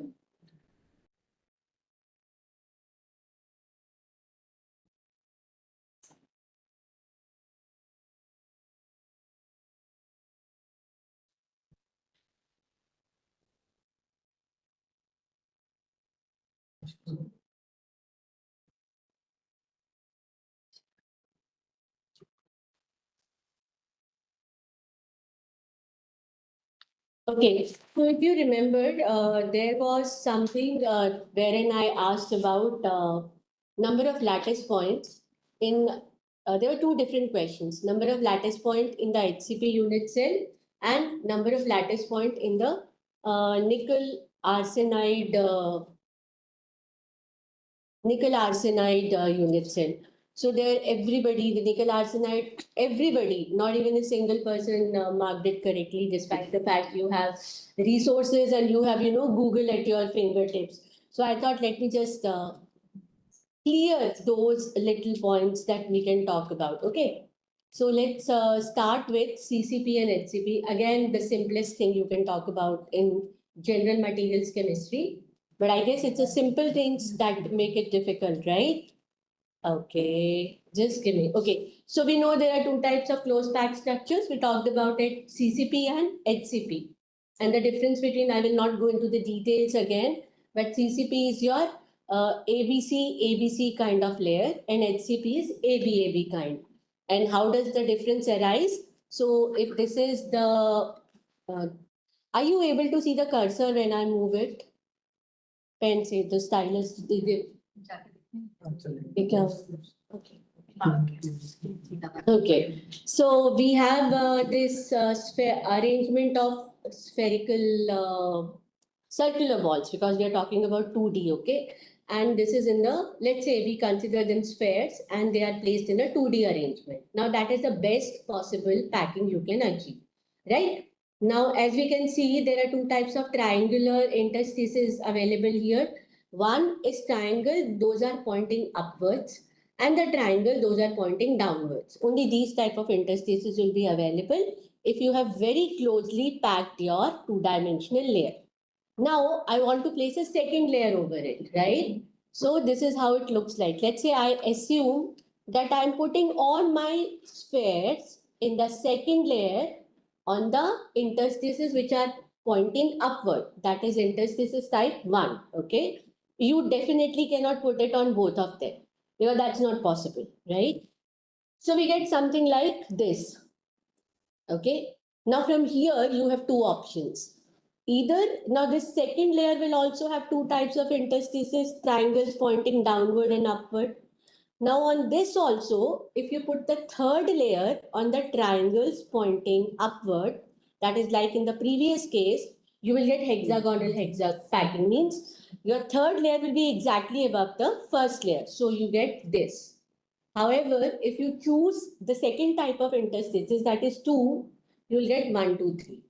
And you can repeat these arrangement to get either the ABAB packing, which is HCP, or ABC, which is CCP. Now, unit cell and coordination number in both of them is 12. How?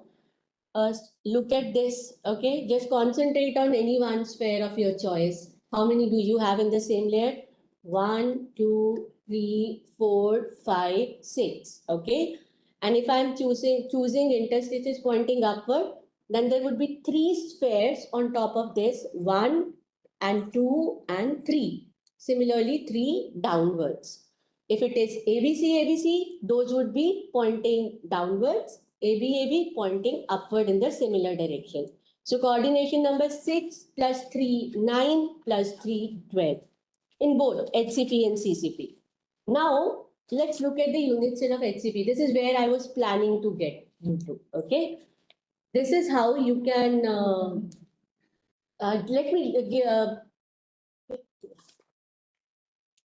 so this is how your HCP looks like. One layer, this is second layer, and this is third layer, okay? And how do we define the unit cell of HCP? We take 1/3 of it, means this, and this. Can you see this cuboid? This is your HCP unit cell. Why the entire thing is not HCP unit cell? Because we know by definition, the unit cell should fulfill all the symmetry and it should have minimum volume. Remember these 2 points, maximum symmetry, minimum volume. So for the minimum volume concept, we choose this 1/3 of it because it represents the symmetry and it also has minimum volume. Now, if you concentrate on this cuboid, this will somehow translate in 3D view into this. Okay. Now, how many lattice points are there? 1, 2, 3, 4, 5, 6, 7, 8. These 8 will contribute 1/8 each because they are at the corners, right? So you have 1/8 into 8, that gives you 1. Also, this B layer, okay, when we do it 1/3, then out of these 3 atoms in the B layer, 1 lies in this particular unit cell, and that is not shared with any other unit cell. So this is totally 1. So how many lattice points do we have? 1 plus 1, 2. Okay. So now this is the case. HCP has got the unit cell of HCP is hexagonal and it has 2 lattice points per unit cell. Now, similarly, unit cell of CCP is face centered, and there you all know the lattice points are 4. 1 comes from the corner and 3 comes from the 6 faces. Each face is shared between 2 cubes. So half into 6 is 3, 1 from the corner, 1 plus 3 is 4. This is the most important point. Now, when we talk of nickel arsenide structure, I asked you how many lattice points are there in nickel arsenide. So what is a nickel arsenide structure? It says that you have hexagonal close packing of arsenic. Okay, so that forms your packing atom. And nickel occupies the octahedral hole. Okay, now in an HCP, where are the octahedral holes? I'm sorry. Okay, now before that,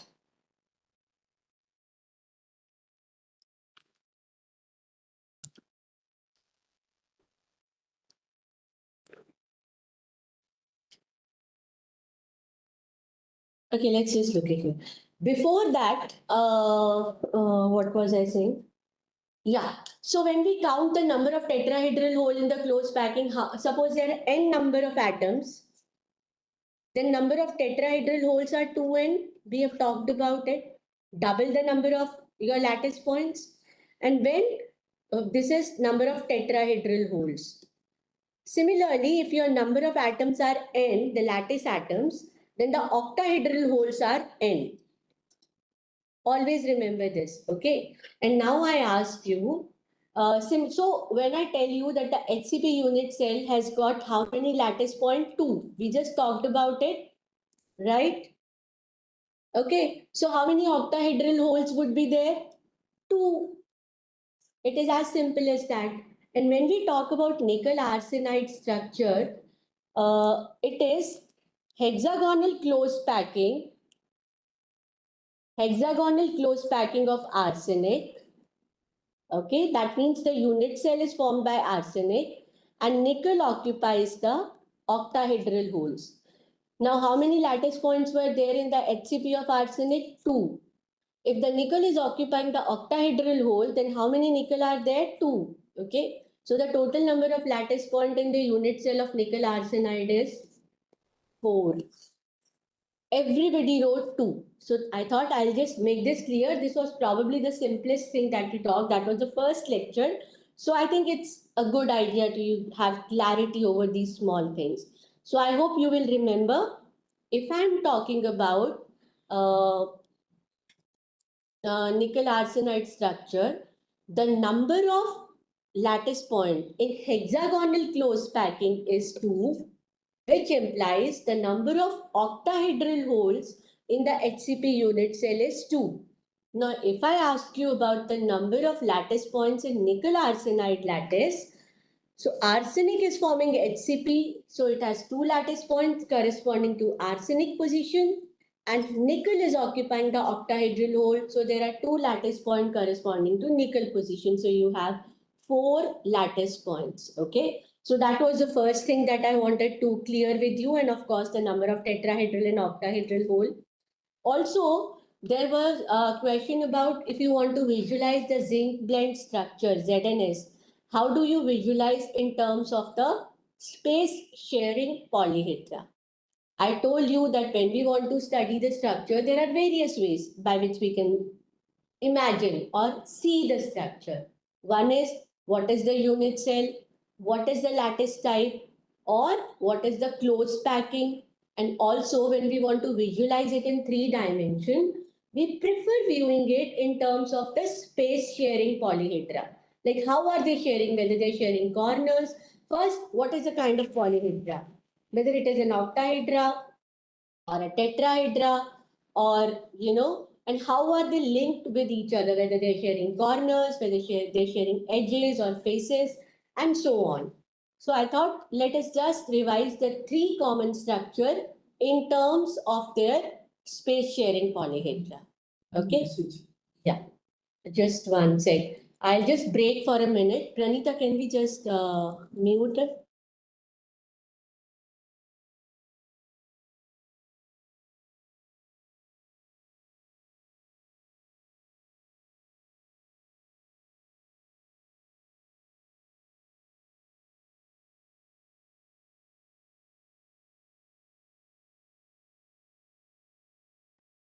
Okay, I'm sorry for the break. So I thought let us, the 3 common structure, rock salt, zinc blende, and CaF2. And these 3 are based on the CCP, that is FCC kind of lattice. And let us just revise them in terms of their space sharing polyhedra. Because, these are the things that I would probably want you to, just know. If you have studied materials chemistry, these are the basic things that you should be knowing. So the rock salt structure, which is our sodium chloride structure, okay, And I will not repeat it again in the details, but we've talked about it. You place sodium because number of Na and number of Cl are equal.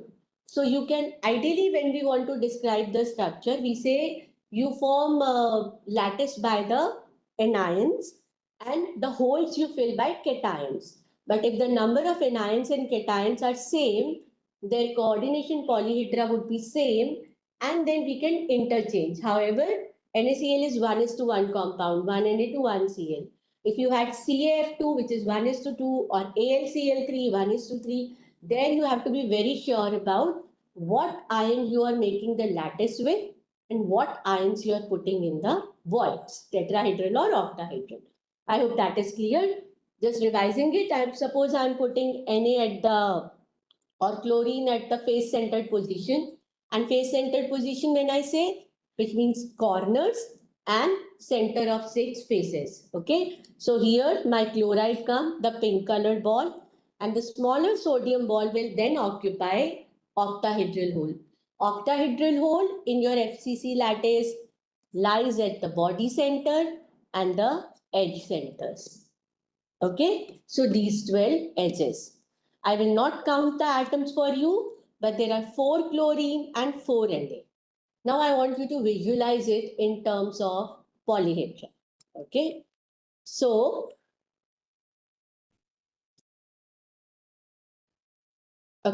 let us assume this orange one is your chloride. It is surrounded by how many Na? Well, because the NAs are at the edge center. Okay, so this is the one which is at the edge center. This is the one which is at the edge center. Then this is the edge center of the unit cell on top, on side, in front, and then this is the same unit cell. So there are 6 NAs. So what we eventually have is Cl Na6 octahedra. Okay. Now how will the second octahedra form? Let us see. Now this is again your chlorine. Okay. Now what are the 6 NAs surrounding it? Let's say now this time I will mark with arrow. 1, 2, 3, 4, 5, and 1 would be on the top. Now if you try to visualize this octahedra and the octahedra I just described with this particular CCl, they share this edge. Okay. So you can actually imagine it in 3 dimensions, and the NaCl structure is formed by edge sharing ClNa6 octahedra, or you can also call it as edge sharing NaCl6 octahedra. But you should consider only one type of octahedra, because you can't double up the things, right? So that was one thing. But the question that I asked you was zinc blend. How can we describe zinc blend? So what is a zinc blend structure? Your sulfide ion, zinc blend is ZnS. Sulfide ion forms the corners and the face centers. Okay. So it forms the FCC lattice. You have 4 Zn. Sorry, 4 sulfide. We just talked about the sulfide. Okay. So if there are 4 sulfide, then how many tetrahedral holes will be there? 2n. 2 into 4, 8.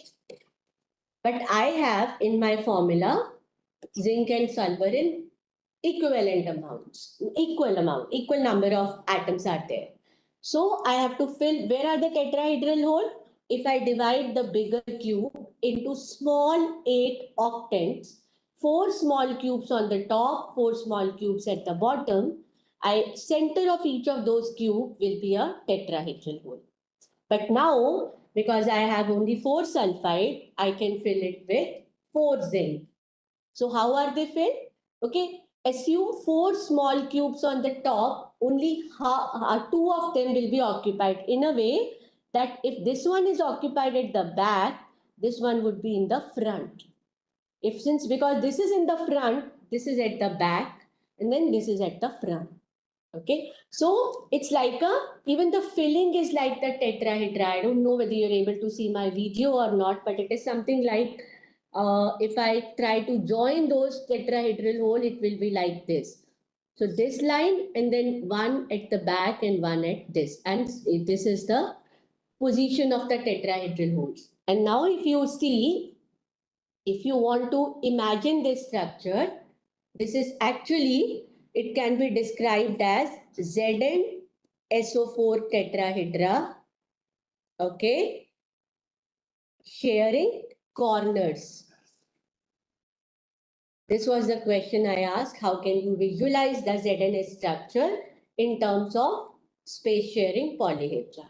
Okay, that was another thing that I wanted. Okay, with CAF2, because I thought let's just finish it. You know what is a CAF2 structure?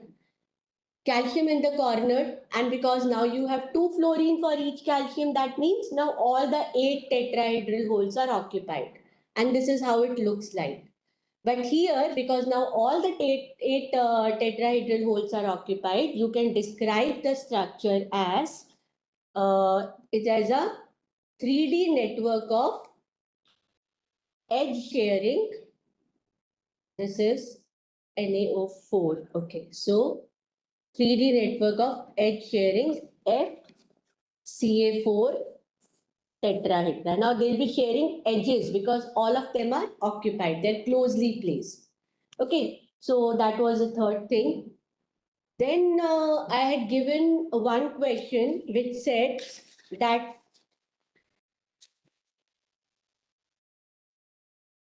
ordered structures, they generally have higher or lower energy of activation for conduction. Okay, so I think I described it in the to you in the way there are, we know what are phase transition, disordered structure, which means suppose I'm talking of any compound AB. Okay, if it is disordered means suppose it is a cubic compound. Okay, and if it is disordered means there are 8 corners in the cube. Any one of them could be occupied by A. Any one of them could be occupied by B. So it is disordering. But in ordered structure, what happens is you exactly can pinpoint where is A and where is B. For example, one kind of ordering could be A at one corner, B at the adjacent corner, again A, B along A axis, A, B along B axis, and A, B along C axis. This is called ordering of AB. Now, if I want to compare the conductivity of these compounds, okay? Now, conductivity has got 2 factors. One is this is the formula of conductivity. Okay? Like let's say in terms of, this is the Arrhenius thing.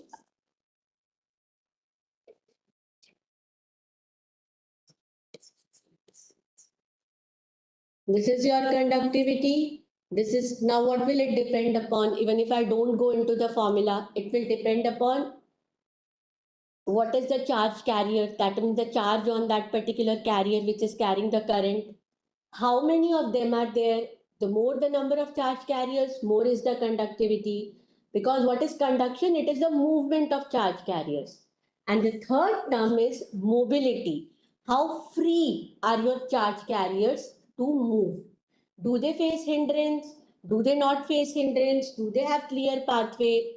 The clearer the pathway to move, more is the conductivity, right? So in case of disordered structure, number of charge carriers are more because they're disordered, there's a lot of chaos. Okay, I'm trying to explain you in the simplest term. But what happens in case of ordered structures, even though this decreases, the mobility is very high. Why is the mobility high? Again, trying to explain you in the similar way. Let's say this is something like your disordered structure. Okay, if a charge carrier tries to move across this, it will face a lot of hindrance. While the ordered structure is something like this. Okay, so there are clear pathways to move. So the mobility is higher. So what happens is ordered structure have, of course, total conductivity will be higher or lesser will only depend upon the relative amount of N and mu, whether this is more or this is more. But the activation energy, which is governed by the mobility, that would be lesser for your ordered structure. So they will have lower energy of activation. That was another point I wanted to discuss with you. Okay. And another question. So there was one true false. Okay, let's not go into this. Let's just discuss the last point. I also gave you a true false that solid state synthesis yields kinetically stable product. And almost everybody, barring one or two, said yes. Okay, this is something that I would want to discuss.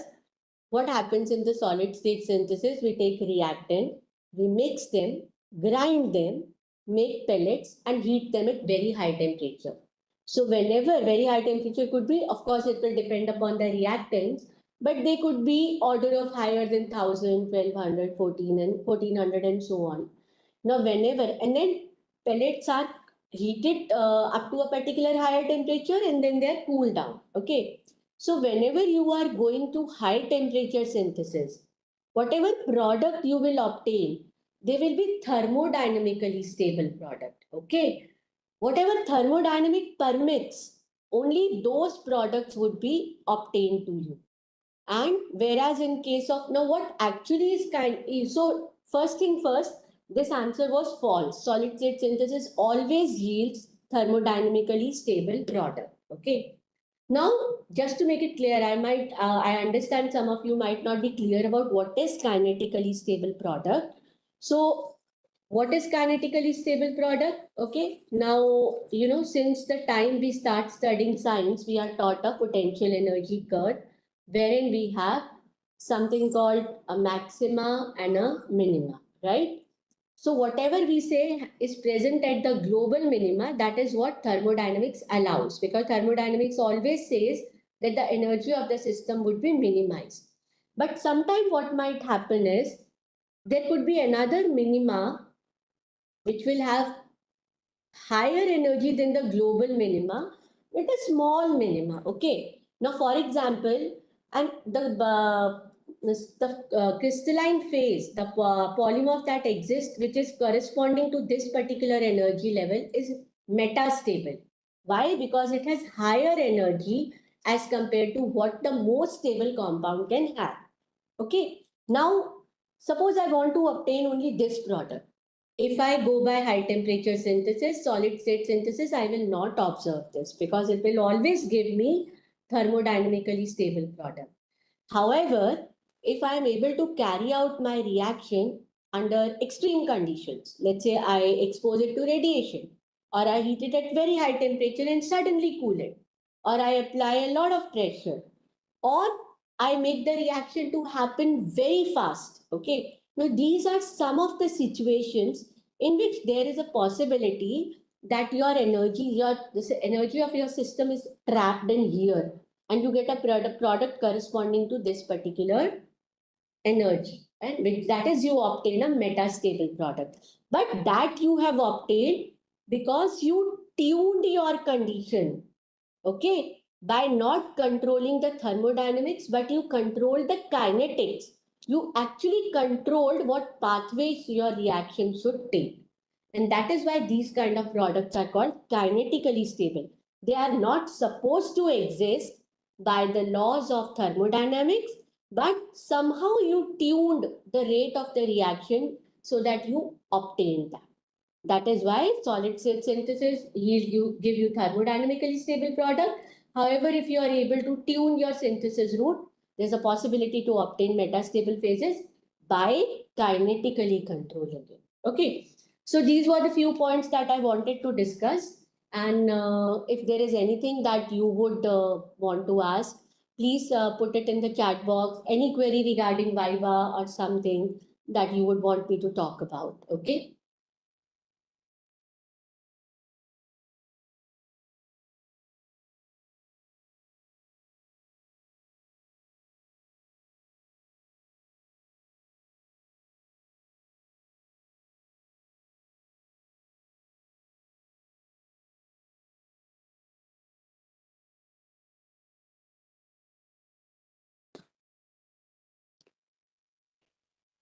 If there's any query that you would want me to discuss with you, or you have any doubt regarding your Viva, this is the time you can ask me.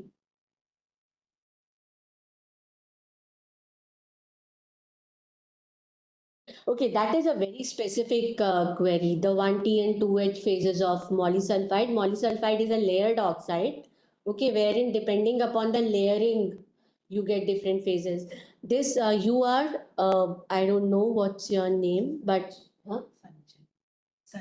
Sanchit, you may message me, I can reply to you on mail, or we can also talk. But I would not go into molysulfide phases right here.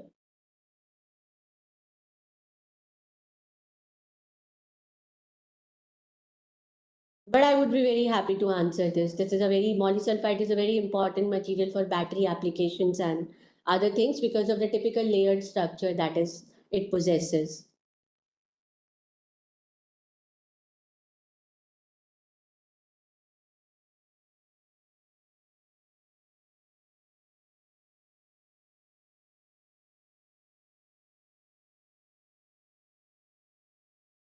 Okay, I guess if there is no question, we have sent the Viva schedule to the people who were already above 75%.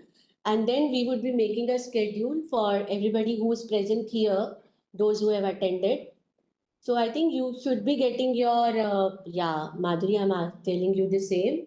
You will get the schedule by Monday, and then once your name is there, you may pay the fees immediately. Mostly the Viva should be on, for some of you, it might be on 12th, and for rest of you, it will be on 13th.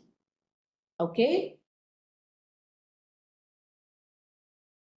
And you'll get the link for the Viva. Those of you who want to attend in person, if they are in Mumbai, they are also most welcome. But the people who are from BARC, they definitely have to attend it in person. And rest of them, you'll be given the link. Okay? But ma'am, I'm not paid the fees for Viva. Sorry, yeah, that is what. Once your name is there in the list, okay, you'll receive. If you receive the mail that you have to attend today's lecture, and you have attended today's lecture, then in all probability your name would be there in the list. So by Monday morning, you'll receive the schedule for your Viva, the timings and the stuff. Okay. So because the people who are already above 75%, their Viva is being held on 12th, and we still have some slots remaining. So some of you will get it on 12th, and rest of you will get it on 13th. Okay. So And on Monday, once we get the mail, then we have to pay the fee. yeah, you know that will. On which account? Sorry. On which account we have to pay the fees? I think you'll get all the details. You would have paid your this thing also, na, registration fees. Yes, yes. So those details must be the same. Okay. Okay. But I'll request the HPNI people to send the details if it is needed. I don't know. Okay. So we're good.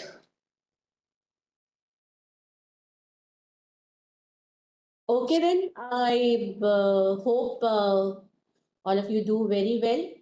Okay. And let's meet during the Viva on 12th and 13th then. Yeah. Okay. So all the best, and you have a good day. Thank you. Thank you, ma'am. Have a good day. Thank you, ma'am.